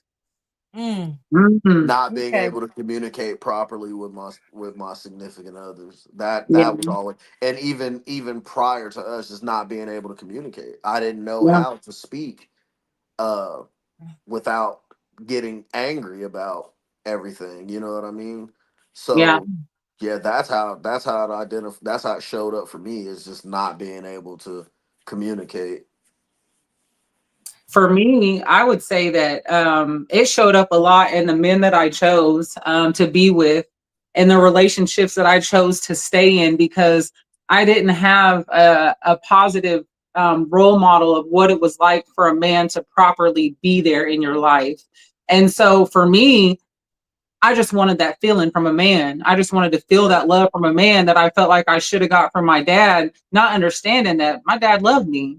You Yeah. know, I was too young to understand at that time in my teenage years when I started getting out here and laying up with boys and being with different boys to understand like I was only hurting myself. So in Yeah. the process of trying to hurt the people that like my mom and my dad, who didn't want me out there doing that kind of stuff, who didn't want me out laying with different boys, and I was hurt myself. But Yeah. I felt like that was the love that I was missing. That was the void that I had inside of me. And then even still right now in my relationship, you know, me and Lloyd just recently had a conversation because he tells me all the time, you always want to control everything.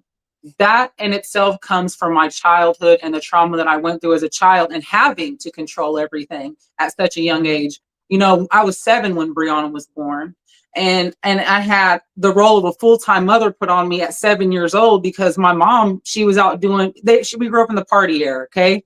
She was Yeah, out partying definitely. and living her life. They dropped all the kids off in one place if we weren't at home with our siblings. And it was put on me that I had to be this full-time mother at 7 years old. And so I had to control everything about this scene all the time. And then into my teenage years and even adult years, like I don't know how to let go and let a man control what's going on in our household. And it's something that I'm learning right now and identifying, because I don't want my husband to feel like that, like he's not sufficient enough to run our household, or he's not good enough to run our household, because he absolutely is. He has everything that I need for him to be able to do that. But because of the trauma that I went through and having to be an adult at such a young age, like I didn't know how to let that go, or even I didn't even know it was a problem. I Right. didn't even know it was a problem until it started showing up in my marriage now with this healthy relationship that I'm in. And I Yeah. want to say something. Shout out to my man Lloyd, man. I love him. Like I love Big Bro for sure. Like, hey, I don't even think he's on here. you deserve a man like that for real. Like you really do. And I'm glad that he is who he is because he's a great person. So Absolutely. shout Yeah. out to Lloyd, man. Shout But out, bro. yes, definitely a lot of the things we do growing up are reflections of what we went through um when Yeah. we were youngsters, you know what I mean? Like a same situation like with you, you know, and a lot of the women that I dealt with growing up was in search of something I never got from my mom. Yeah. Fortunately, I was lucky enough to find that, you know what I mean? And granted, I almost blew it up 100 times over, but I'm glad that I fixed myself and started healing properly to be able to become the man that you know what I mean, that I am right now for my significant others. Yeah. Yeah. Shalana, did you have anything you wanted to say, or I was going to go back to the Yeah. comment? No, I was going to answer the question myself. Okay. Let's do it. Am I still healing, and how did it manifest in my relationship? I'm going to say yes, definitely I'm still healing.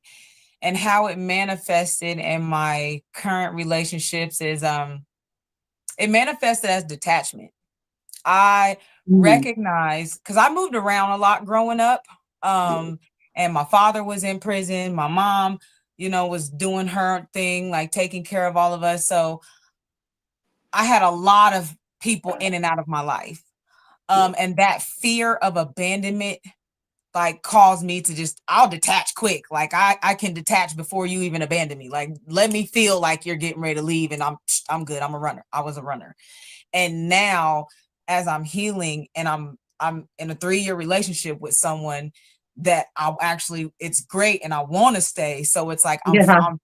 I'm figuring out how to, how to work through the challenges of relationships, because the old detached me would just run. And Yeah. I also go through what Ashley went, goes through with the control issues. I think it's also a Taurus thing. I was going to say, But I think that's a Taurus thing too. Me and Shalana are both Tauruses, Tauruses, by the way, y'all. maybe.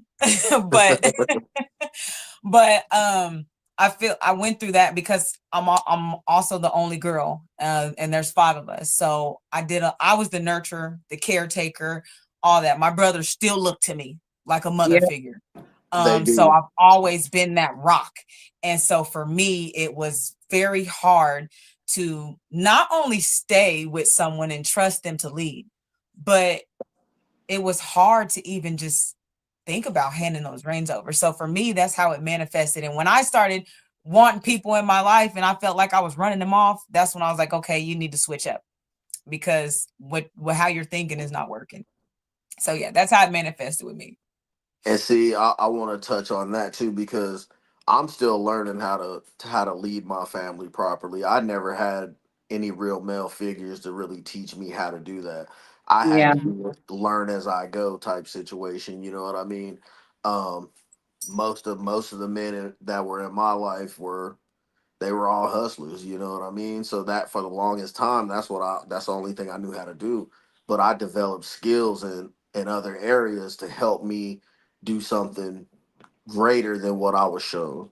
Yeah. And I was fortunate enough to have my pops, Randall Hillsman, shout out to you, who showed me that there was another way of doing things and it didn't have to be this way. There's no one way to get to your destination. There's several. Mm.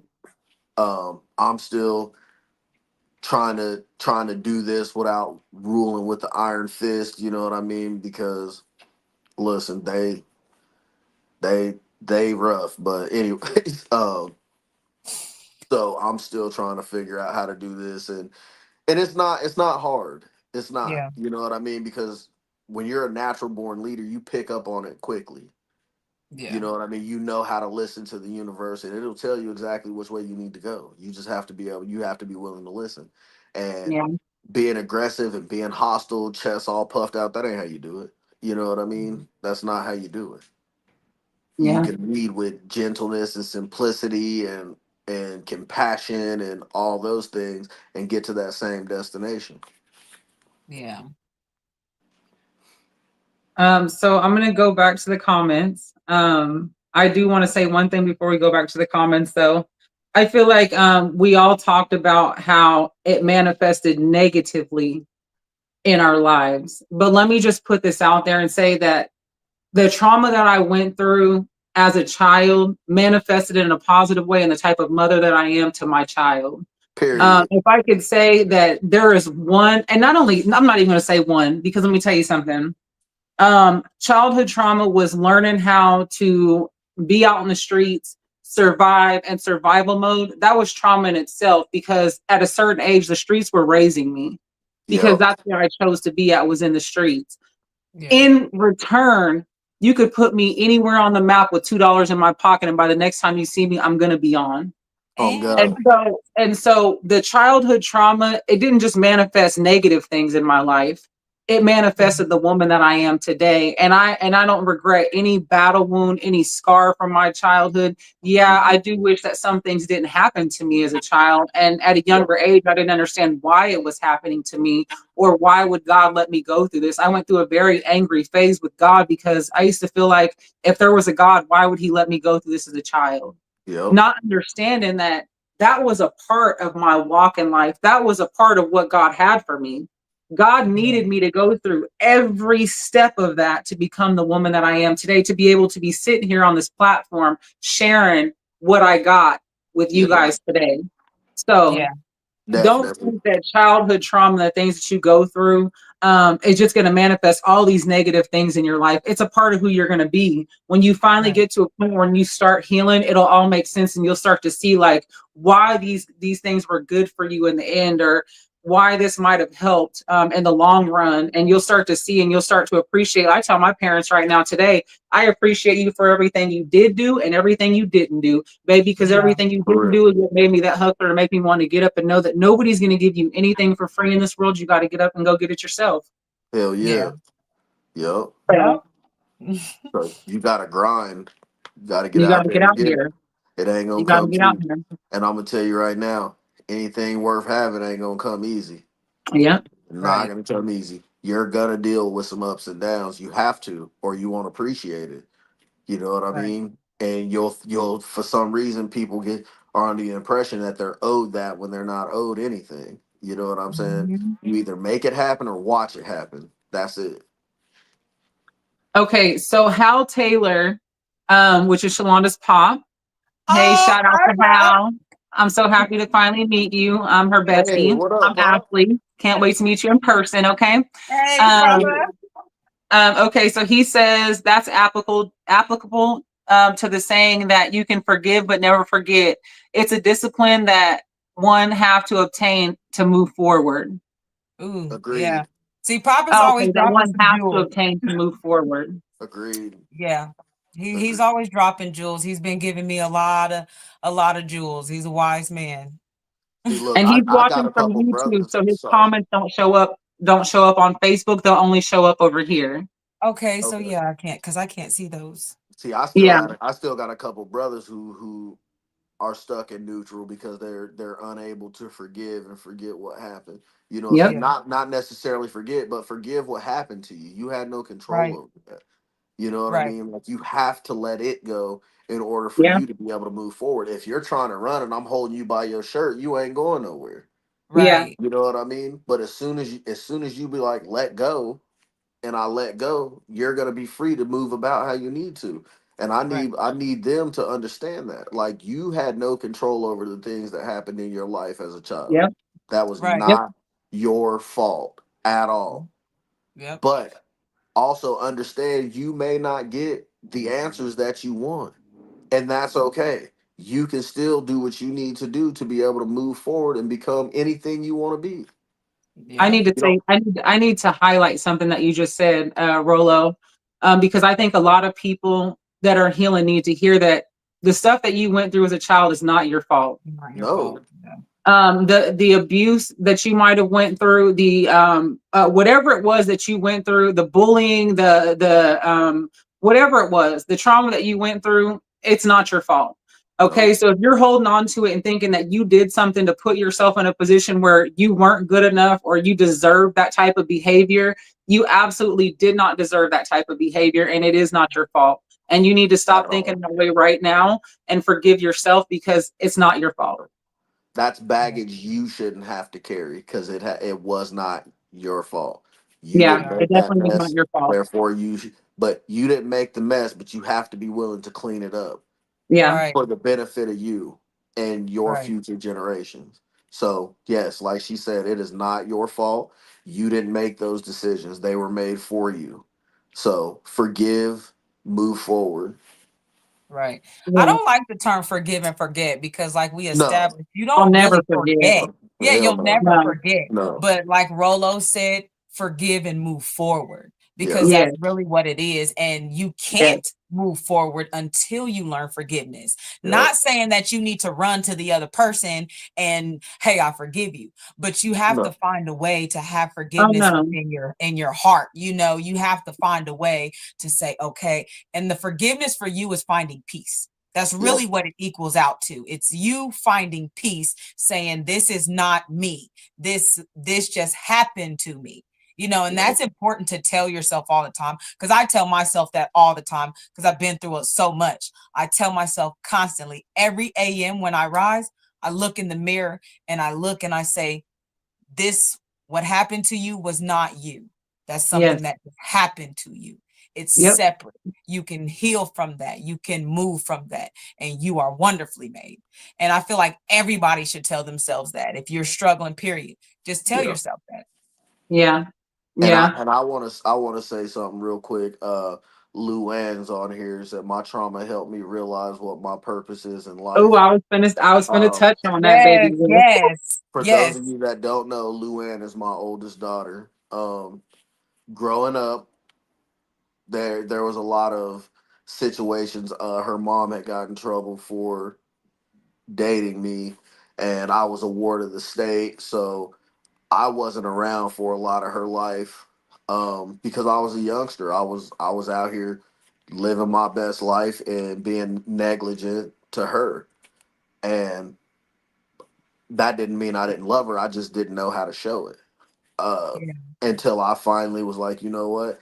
It's not sitting right with me watching her grow up without me. You know what I mean? So when I came home, we had a deep conversation, a very emotional one, and I apologized to her for everything that I had been through and everything that I had put her through, and so we got past that, and Yeah, because she went through that, now she wants to be a child therapist. So I just yeah, want to say I'm super proud of her. She could have went either way because, like I said, we grew up together. She saw a lot of my bad habits growing up. and a lot of the stuff that I was into, and she chose to be something greater than what she was shown. So I'm very proud of her.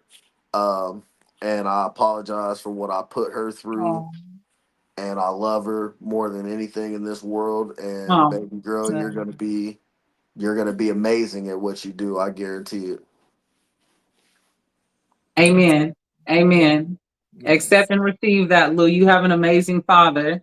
I am going to go to the comments. We have some from Jessica. Hi, Jessica. I've been Hi, wanting to say hi to Jessica. you. Hello. Thank All you right. for supporting. Jessica says, it really is for you. We can't hold on to poison thinking it's going to hurt the other people. Oh, Yeah. the other person. We have to look in the mirror and figure where we need to grow, where we need to do the work. Amen, Yes, girl. yes, Amen. most definitely. One thing that was always hard for me to do was look in the mirror to see myself, and not just I mean, like physically look in the mirror at myself and stare at myself, because sometimes I didn't even know who was looking back at me. And I think Yeah. that is what made me as a grown woman, because even a year ago, it was hard for me to look in the mirror and say, who am I? Yeah. Who am I? Who is Ashley? My dad asked me a question when I lived out in Virginia, and I'll never forget it. I was just coming from being clean. My dad came and got me. Anybody who knows me knows I went through a drug addiction for a while. My dad came from Virginia to Kansas to come and get me so that I can go get clean at his house. And he asked me when I was out there, what makes you happy? And when he asked me, I said, my family. And he said, no, what makes you happy? Mhm. And do you know I couldn't answer that question? And do you know a year ago, I couldn't answer that question? And looking at myself in the mirror, I used to look at myself and think, like, what does make me happy? Who am I? Who am I? Because I had been so consumed with the relationships that I had been in the past, that I started to take on the identity of these men that I was with, and not just the men that I was with, but my family members. Like, I Yeah. was always such a giver and pouring into my family, to my little sister and to my brother and to all of my family. I've always had this, I just love my family. And I've always spent so much time pouring my happiness into them, even if I was sacrificing my own, that I didn't know what made me happy. And and now at this age that I'm at, I love looking at myself in the mirror. I know who I am. I know what makes me happy. And this is the first time in my life that I can get on here live and say, I know what makes me happy. I know who I am. You know, and I know that there's probably a lot of people out there that might be older than me that still don't know, like, what makes you happy, not another person or an object, but Right. what genuinely makes you happy as a person. you know Yeah. what's your get up and go, not somebody else. What are your dreams? What are your goals? Like, what do you want to be when you grow up? Even if you're older Right, than 37, what do you want to be? What do you want to do? What is God's will for your life, and what does that look like for you? right, Yeah. right. People, I think we need to to learn to show the kind of love we want to be shown. You know what I mean? Like, and I know that's hard for a lot of people to do, but I feel like we just need to show others and show our significant others the love we want to be shown. You know what Yeah, I mean? The love we never received. We need to be able to show that side of us. You know what I mean? Don't show the highlight reel you, show the real you. Yeah, That's what we want to see. That's what our kids and our spouses deserve. yeah, yeah. I'm yeah, big on that. I'm big on Yeah. being really transparent with my children because I want them to always see that. Like, even though they look at me as Superwoman, I want them to see that mommy's human. My kids have seen me cry. My kids have seen me overstimulated. Like, I will go to them, I'm sorry. Like, they've seen it all because I Yeah. want them to see that. And touching on actually touching on how you said that you had a lot of responsibility and stuff growing up and everything. For me, I feel like that is also a blocker when it comes to a child truly expressing themselves and truly tapping into themselves. Because back in our days, it was you watch your brother and sister, you be here Yeah. with them. You know, our Yeah. parents went off and did them, made money, whatever they needed to do. Now, granted, they would be working, taking care of the household, but it was still different. You know, Yeah. for me, even though my kids are like years apart, I make a point and purpose. My oldest is not raising my youngest. Those are not her kids. You Yeah. have the opportunity and the space to still do what you need to do. I laid down and had these kids, so I will rearrange my life to fit theirs. I'm Yeah. not going to make my other child raise her siblings because I chose to have more kids. So that is something also that, because I feel like that was done to me. Like all I ate, slept, and breathed my brothers, and to the point to where I didn't know what I wanted to be either. I couldn't look in the mirror myself. All I could see was my brothers. I'm there for my Yep. parents. You Yep. know, like I'm there for everyone else, but I didn't have any love, time, energy, or effort for myself. And Yeah. it took Yeah. for all of them to live their own lives and to leave me alone for me to finally, by then I felt lonely, like I was left by myself. Like my brothers were Yeah. incarcerated, my You parents moved became out of state. codependent. Yeah, like so You then I'm became sitting there by codependent. myself, Yeah. like dang, what do I do? You know, like what about Mhm. me? You know, I felt lonely and desperate. And then I had to, that was when I looked in the mirror and was like, okay, now you matter, because clearly everyone is going to live their life, so you got to figure out for you. And that is something that I carry in my parenting with my children, because I tell my children all the time, at the end of the day, I'm your mother. I know you love me. These are your siblings. I know you love them, but I don't want you only living life for them. For them. Yeah. Yeah. You matter. Yeah. You are important. You know what I'm saying, can do whatever you put your mind to. So that's something I keep in the forefront, like with them. Like I don't feel like we should be making our children raise the other children. They didn't have them. Nope. Yeah. Hey, I wrote that down as one of our topics, children raising children. And so we're gonna get together That and we're creates gonna figure childhood that out. trauma though. So hey, we hit on it. Hey, listen, I Yeah. want to say it's more prevalent now than ever, but I can't say that because I had my daughter when I was 16. Yeah. So, you know, Yeah. And clearly it was that's happening what back made me then write it too. down, was listening to Yeah. you and Shalonda and the struggles that you guys went through as children, raising your own children, and the things that you put your oldest kids through because you were a Yeah, child raising a child. And Yeah. to see like the love that you have for Lou, and the way you speak about your daughter like that, it warms my heart as a girl dad. As yeah, mean as a daddy girl, like I love my dad. I love him so much. And so to hear you speak to your daughter like that, like you just really don't know, like as a father pouring into your daughter, what that does. You really don't understand like how far that's going to go in her relationships, no matter what you put her through growing up. Like she needs that right now going into really. womanhood. She needs that Yeah, man to still be there to pour into her and say, hey, I'm proud of you and I see what you're doing. Yo, she's yeah, accomplished so much, even though she endured so much as a youngster. I can't take that from her. That's something she yeah, earned Yeah. and something she chose for herself. And I'll no matter what she chose to do, I'll always be proud of her. But I'm glad that she chose something that was relative to the life that she lived. You know what I Yeah. mean? yeah, And I couldn't be more proud of her. Like, man, she's so dope, y'all. I can't wait for y'all to meet her. The audience, you I, guys have already met her, I was but about to say we've met yeah, her. yeah, I you was going to guys have say, met her, yeah. but the audience, I can't wait for them to meet her because man, Yeah, she is so smart. Like, she really is. yeah.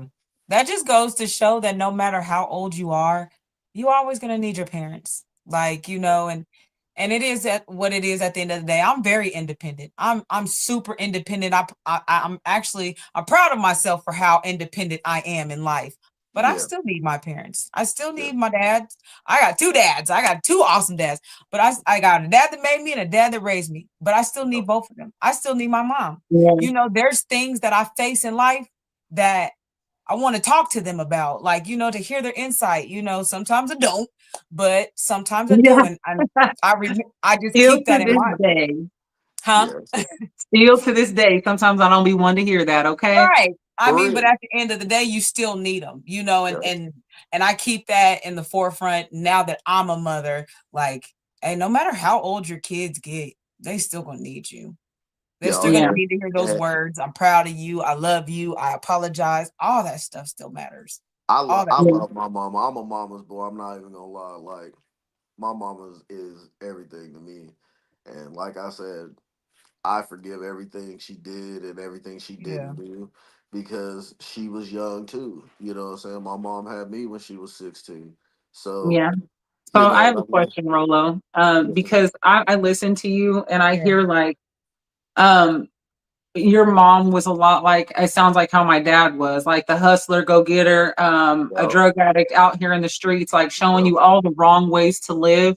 And I feel like it builds resentment. But at what age do you really think you started to look at your mom like, I appreciate you, like I respect that. I respect what you went through and I really appreciate you and I love you more than I ever could have thought about loving you, because of the resentment, it kind of takes away from that. Honestly, it was. I would have to say probably about 25. Like Yeah. that's when I really started to understand more of what what she was doing. You know what I mean? As far as her being out there getting to it, you know what I'm saying, and stuff like that, trying to make sure she provided for her family by any means. Uh, Yeah.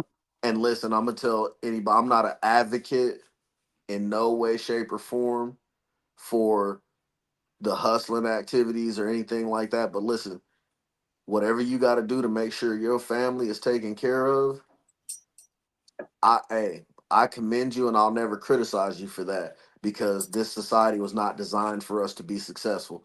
Anyways, Mm. um, so yeah, like I at 25 I realized it because I was out here doing it and I was out here getting to it, and just that mentality that she instilled in me before she went off the deep end, you know what I mean, off on her little drug thing and shit, just kind of helped me. I'm so sorry about my language, people. It helped me like be able That's to why we do these understand. raw and uncut. It's fine. Just Right. keep going. But no, it helped me understand why she did it. It wasn't about her. You know what I Yeah. mean? Yeah. Because if it was, she wouldn't have had to do any of the stuff she did. She wouldn't Yeah. have had to. But when you Yeah. have children and you have people depending on you, you have to do what you have to do. I'm sorry, you Yeah. just have to. You know what Yeah. I mean? Because kids don't understand why they can't eat or why they can't do this Yeah. or why they can't have that. And most parents Yeah. don't really know how to explain it to them. You know what I mean? In terms that they can understand it, because yeah, we can Right. offer an easy explanation as to why we can't do these things, but they Mhm. won't understand. Yeah. So we have to go out there and get it any way we can. And I Yeah. learned a lot of that from her, that mentality from her. You know what I mean? Yeah. Like there, I remember there were times when we didn't think we was gonna get anything for Christmas. It was Christmas Eve. You know what I'm saying? We didn't have nothing under the tree. But I guarantee you when we woke up for Christmas, presents She was there. piled to the ceiling. You know what I mean? Hey, but Because you know my what? mom went and got it. Hey, you know what though, Rolo? One thing that I've learned being a parent to my son is they don't even care about that. They Just don't. being Most of the completely time they don't. transparent, just being completely transparent. Like, I think if I could have just had my dad or, my dad around for the holidays, I would have been okay with just him being there opposed to him Yep. coming with new shoes or new clothes or something like that. Like, and it wasn't until me raising Tresiah that I really see like they don't care. They want that time. They're gonna remember the time that you spent with them. They're not name one Christmas gift. Okay, not one because everybody had a favorite Christmas gift. Name three Christmas gifts that you got from your mom that you remember that you just held near and dear to your heart. Yeah. I mean, none of it I really can't think of matters. You know one. what I mean? I can't. Yeah. I can name one that I got from my grandma, and it was a light bright. That's Yeah. it. And that's And because I don't get me really wanted wrong. that light bright. But Like I other was than that, happy I at don't the remember none of time. them. Yeah. Like I was Yeah. happy at the time, but I was Right. just happy to be around my peoples. You know what I'm Yeah, saying? Like for real, for that's real. what it was And about. and and that's what I feel like that's how my kids are. You know what I'm saying? But I think it's not so much for them as it was for me, as me trying to be a provider for them. You know what I mean? Like me give them what they want, not so much that they wanted those things. You know what I mean? So Yeah, man, my mom, like, shout out to my Dukes. Like, she was out here. She was doing the most. But like, I'm so happy that she my mama for real. Like, Yeah, I would never in a million years change her for anybody. Like, that's my lady. yeah. And we like twins because we look just alike. But I've like, seen your mom. I know. yeah, like, I so know. I I mean, know y'all look I just alike. appreciate her showing me She those just got ways. hair. Yeah, what? Come on now. She made me forget what I was saying. You almost took him off track. Yeah, she did. She just has hair. So we're gonna jump back to the comments. Are you guys good with that? Yep. Yeah. All right. So Terry says, well, my dad says, sounds Right. like you've learned how to stay in that peace that you speak of. One of the most valuable lessons you'll ever learn. Yes. Because can't Yeah. nobody know that peace. No. Michelle says, at my age, when you have forgiven and let go, eventually those traumas will not show up as much. Shannon says, my trauma has me trying to figure out who I am now. The best advice I can give you for that, Shannon, is to disconnect completely. Yep. You When you have to. disconnect completely from everything you've ever known, you will never know yourself until then. Yep. Yes. I always tell everybody it's isolation before elevation. Yep. Isolation before elevation. Remember that, I because went that through is the when same you thing. endure the most growth. Yep. I had to cut everybody off. I just Mhm. had to, because I feel like when you're around a bunch of people, you start to pick up on what they're putting down instead of picking Yeah. up on what you're supposed to be doing for you. Yeah, And you'll get lost in that cycle of trying to be around everybody else rather than building your own self up. And Yeah. that's what I did. Like, I just cut everybody out. I didn't talk to nobody for like a couple years while I was out here going to school and doing all the stuff that I wanted to do for me. Yeah. yeah, And I'm glad that was the best decision I ever made in my whole entire life. Like, was yeah, just That's important. disconnected and challenging myself and doing all the stuff that I wanted to do for me with the support of my family, you know what I mean? And that's when I learned how to meditate. That's when I learned about grounding. That's when I learned about uh spiritual enlightenment. Like, I learned a lot, and that's when I figured out who I was, is when Yeah. I got away from everybody else. You know what I mean? Right. okay. Jessica He said says, I got air. I seen that. Jessica says you hit the nail on the head. When you wear so many hats, mother, wife, caregiver, Yeah. employee, we often put ourselves in the back seat. I have learned Yeah. that I have learned this in the last few years. Any given day, I could say what my kids like or what my family likes, what they like to eat or wear, what makes them happy or sad, but I couldn't do it for myself. Mm. So it's been a journey for me to show up for myself, and as much, if not more, than I do others. Amen. And For until you real. understand that it's okay to be selfish with yourself, Yes. Yes. it's Yes. okay. It's Don't okay. Yes. And a ever lot of stop people don't showing like the up for word you. selfish, but at the end of the day, being selfish with yourself is all about growth. Yep. Learning Mm-hmm. to say no and to pull back in situations that make you uncomfortable or threaten your peace, baby, that's okay. Yes, it is. It is. Because you and your family deserve the best version of you. Right. That's just bottom line. They deserve the absolute best version of you. And that's how you do it, is making sure you invest in you. Yeah. Yes. My mom is on here. Hey, mama. Hey, Mama Do. What's happening? She said, and your parents need you. I need my kids so much. And Shannon said, we need our kids too. Yeah. Um, Jose says, I love you saying that you have a dad that made you and a dad that raised you. Yeah. My dad says, I wasn't showing you how to live. I was showing you how to survive because I didn't know how to live. I couldn't teach you what I didn't know, but now I am who I am. I know the difference between living and surviving. Yeah. Dad, listen, I Hey, appreciate you. My mom and my dad are on here. I appreciate solid. both of you guys, okay? For teaching me everything you taught me, all the things that I learned from the streets, everything that I learned in the penitentiary, every piece of me as a woman came from the type of parents that you were, whether it was the right way or the wrong way. And now that I'm 37 years old, I can say that I appreciate the woman that I am today. And it's because of you guys being the parents. It's because of you teaching me how to survive. Because I look at some of these kids that were raised with silver spoons in their mouth. They never had to ask for nothing, want for nothing, need for nothing. They don't know how to live. Nope. They are Yep. codependent to the point where they are okay with living in this darkness that they'll never come out of because they choose not to, because they don't know how to. They don't know that you have to chin up, chest out, and get up and keep going, because they were never taught that. They were taught that it's okay to go lay down for the rest of your life and you don't have to get up because I'm going to take care of you. No worries, I got you. No, we didn't have that growing up. We didn't have that. We knew that we had to get up, because my dad used to tell me all the time, nobody's going to give you nothing for free in this world. Yep. You're going to get up and you're going to go get it. So I appreciate you teaching me how to survive. And I appreciate you teaching me how to live now that you know how to live, and the game that you've given to me about the businesses and EINs and all the different things that I'm trying to do right now. So Yeah. That our parents is what helped us become the people we are now. And the people we are now are business owners, entrepreneurs, healers.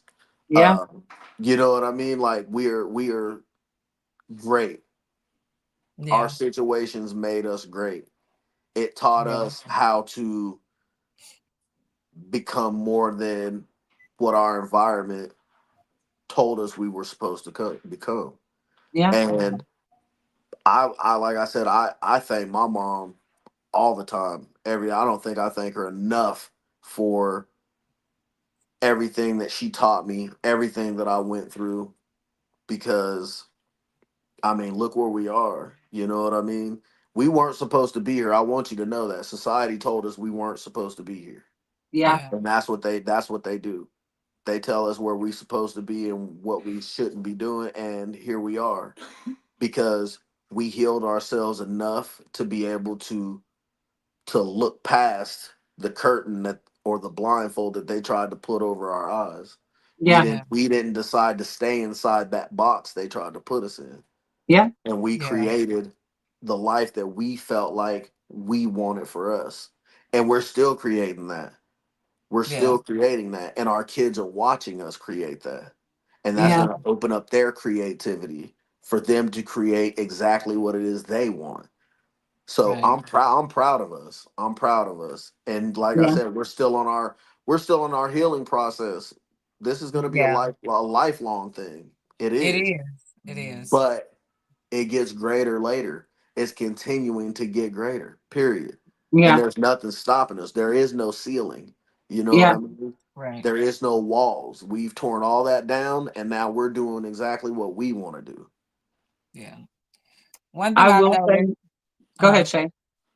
I was gonna say, when it comes to healing, if I know we're saying childhood trauma and everything, but I've noticed with my personal life that when you start looking at that trauma and start being grateful for even the trauma, being thankful and being grateful, it kind of leaves room for more healing. And that's Yeah, Oh important. yeah. That's like very important, Yeah. like with everything that Rolo was saying, I just wanted to add that in. Like looking at that, being grateful for that trauma is what keeps me going and what lets me know, like Rolo said, it's going to get greater later, because I'm grateful for everything I went through. Like I Yep. have no hatred in my heart. I'm not angry. And that's what lets me know that I'm on the right path. And so I tell yeah, everybody, always be thankful.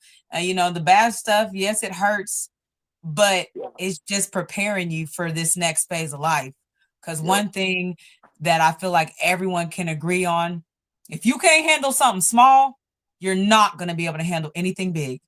say So it's that. important to be grateful for all of it. Yeah, yeah, and just to piggyback off of that, and then we'll kind of start to simmer it down, you guys. The things that we went through, and I know this from talking to it and us being on the phone talking to you two all the time, it gave us a sense of humbleness too. Yeah. that I appreciate a lot because, you know, being out in the streets, having all the money, having all the girls, having all the men, doing all the things that we've done in life, like it creates a sense of arrogance, Yes. that you feel untouchable and you feel like you don't have to forgive because you don't need Yeah. nobody. They're gonna need you before you need them. But being Mhm. in the era that we're all in right now and collectively being able to have those conversations on the phone, where we are, the sense of humbleness that I hear in our conversations, and wanting to get on a podcast like this and reach back to the people who are out there struggling like we did or we still are, you know. For me, like that's a God thing. That's a humbleness that you can only get through the struggles that you've been through. Yep. And along the way to be able to show your kids like don't ever think that you're above somebody else, or just because their struggle is different than yours that you're better than them, or just because you dress better than them that you're better than them. Like we're all on the same playing field, you know. Yep. We all have the same 24 hours. Some just get out here and go get it a little bit harder than the next one. And some people don't know how. They don't have, like when we were growing up, we didn't have those mentors to show us Yeah. how to get out here and get it in a legitimate way. So we chose the streets, you know. Yeah. We chose to get out here and get it how we could because those are the influences we have. And now we're trying to be the influences for the next generation that get out here and show them how to be entrepreneurs, how to own businesses, how to create Yep. generational wealth. Like that's really when we get on the phone, us three, like that's the conversations that we have. How are we Yeah. going to create generational wealth, not just for our families, but for the community around us? Because it's Yep. not about us. God never blesses you for yourself or your family. Yeah. He's blessing you for the community and the people around you, because For the it's greater not just good. for us to win. It's for us to collectively grab our people to come back with us. And Period. so Yeah. that's what we're trying to do with this Yep. podcast, is be able to reach back to our communities and tell them that it's okay to get out here and say, I'm still healing, or I don't know how to heal, and to find somebody to reach out to say, hey, I know you've been through this, help me through it, you Yep. know. Yeah. I need help me, you know, and not just financially. Like I know a lot of people reach out and they need financial help and stuff like that, but what about emotional support? Yeah. You know, what about having somebody to just call on the phone and cry because you've had a bad day without feeling like you're a burden? Like that is so rare to find. And Yep. I think that we've been blessed enough to have the community that we have now and the genuine people around us. And I pray that everybody that's watching this podcast, that you guys find that community, or that Yeah. you guys are able to reach out to us and let us be that community with you, because we're here for that. You know, like we want to hear your ideas. What are your dreams and goals? Like what makes you happy? Like before next week's episode, I really want you guys to really think about like, who are you? What makes Yeah. you happy?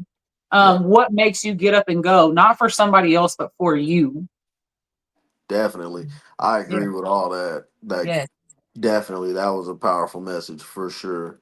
I think more people need to realize that and like try to create a community or join one, because yeah, we can move forward as individuals, or we can move forward as a collective, and we can all get on one accord and heal properly. You know what I mean? It just depends on the type of people. You know what I mean? I understand some people only want to heal for themselves, and I get that. You know what I mean? But like you said about the community, it helps having people that you can talk to on a regular basis. You know, I talk to you guys every single day. You know Yeah. what I Yeah. mean? So like, and that helps, even if we just get on the phone and joke and laugh or whatever, but it still helps to have that bond with somebody outside of yourself. It takes a village. It takes It a does. village not only to raise a kid, but it takes a village to heal, you know?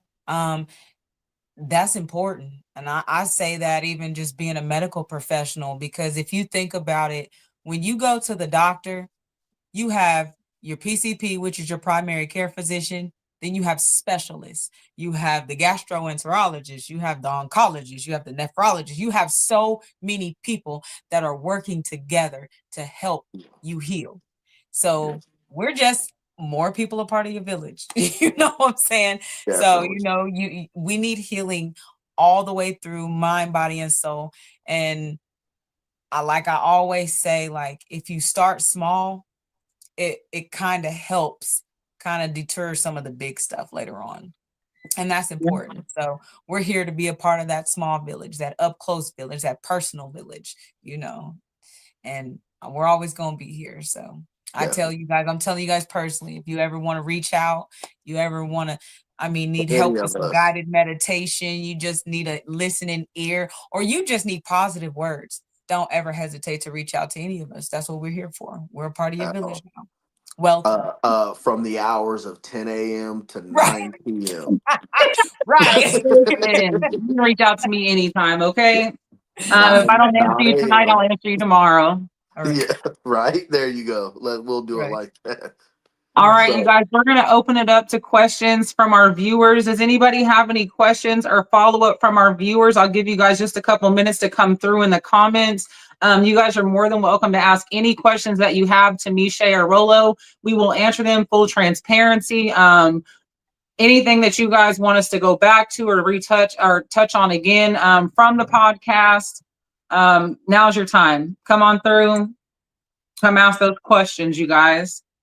Statements, they don't have to be questions. Any statements, anything that stood out to you guys throughout the podcast.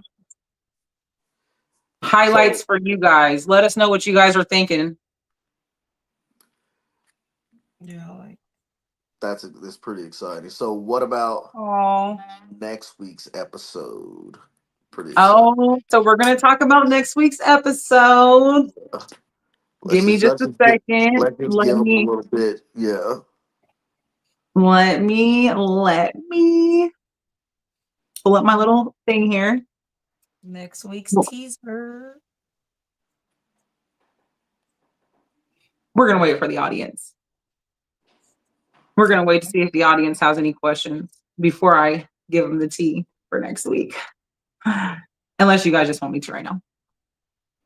Michelle said we feel like family. We are, Michelle. Period. Yeah. You got a new family. Yup. That's the whole point of this. Like, I'm glad, like, that warms my heart to even see that comment, because that is the point and purpose. Yes. We're trying to create this, and I'm not going to keep saying trying, because we are, but that is why we are here. We want everyone to know that you're not by yourself. You're not crazy. You're not alone. And you got people out here that even if we don't relate to you, we understand. And sometimes that's all you need. Just someone to say, I get it. Yeah. And even if we don't fully understand, we're definitely trying to. Yeah. Always. Yeah, and we don't care how crazy you sound, because I can tell you some really crazy things. You know, you can we got some wild stuff that we can't even put on online, but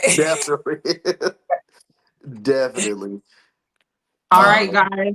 So I don't see any questions or anything. So I'm just going to assume that we did a good job explaining tonight, that you guys don't have any follow-up questions. So tonight, you guys know we talked about childhood trauma, the things that we did to overcome, some of the parenting styles that we got from the trauma that we went through as kids. And so next week, the next week's episode, we're going to be talking about let's see, new age parenting versus old age parenting. So I want you guys to make sure that you tune in next week. We're definitely going to be talking about different parenting styles from our point of view as new day parents. I would like some of the old school parents to make sure that they're on next week, because I definitely want to hear from them. I definitely want to hear from you guys, because I know y'all say we're soft and all that good stuff. I know that some people are probably going to think that my views on parenting are very controversial because how I am with my son. But that's okay. Rolo, did you have something to say? Soft? No. Yeah. People be saying what? Yeah. Because we listen to them. I thought we was the old parents. Yeah, and they say that we're creating a generation of kids who are soft. Mm-hmm. We're going to touch on this next week, not too far, because not too far. We're gonna leave that where it's at. You guys make sure that you tune in next week at 6 p.m. Central Standard Time, okay?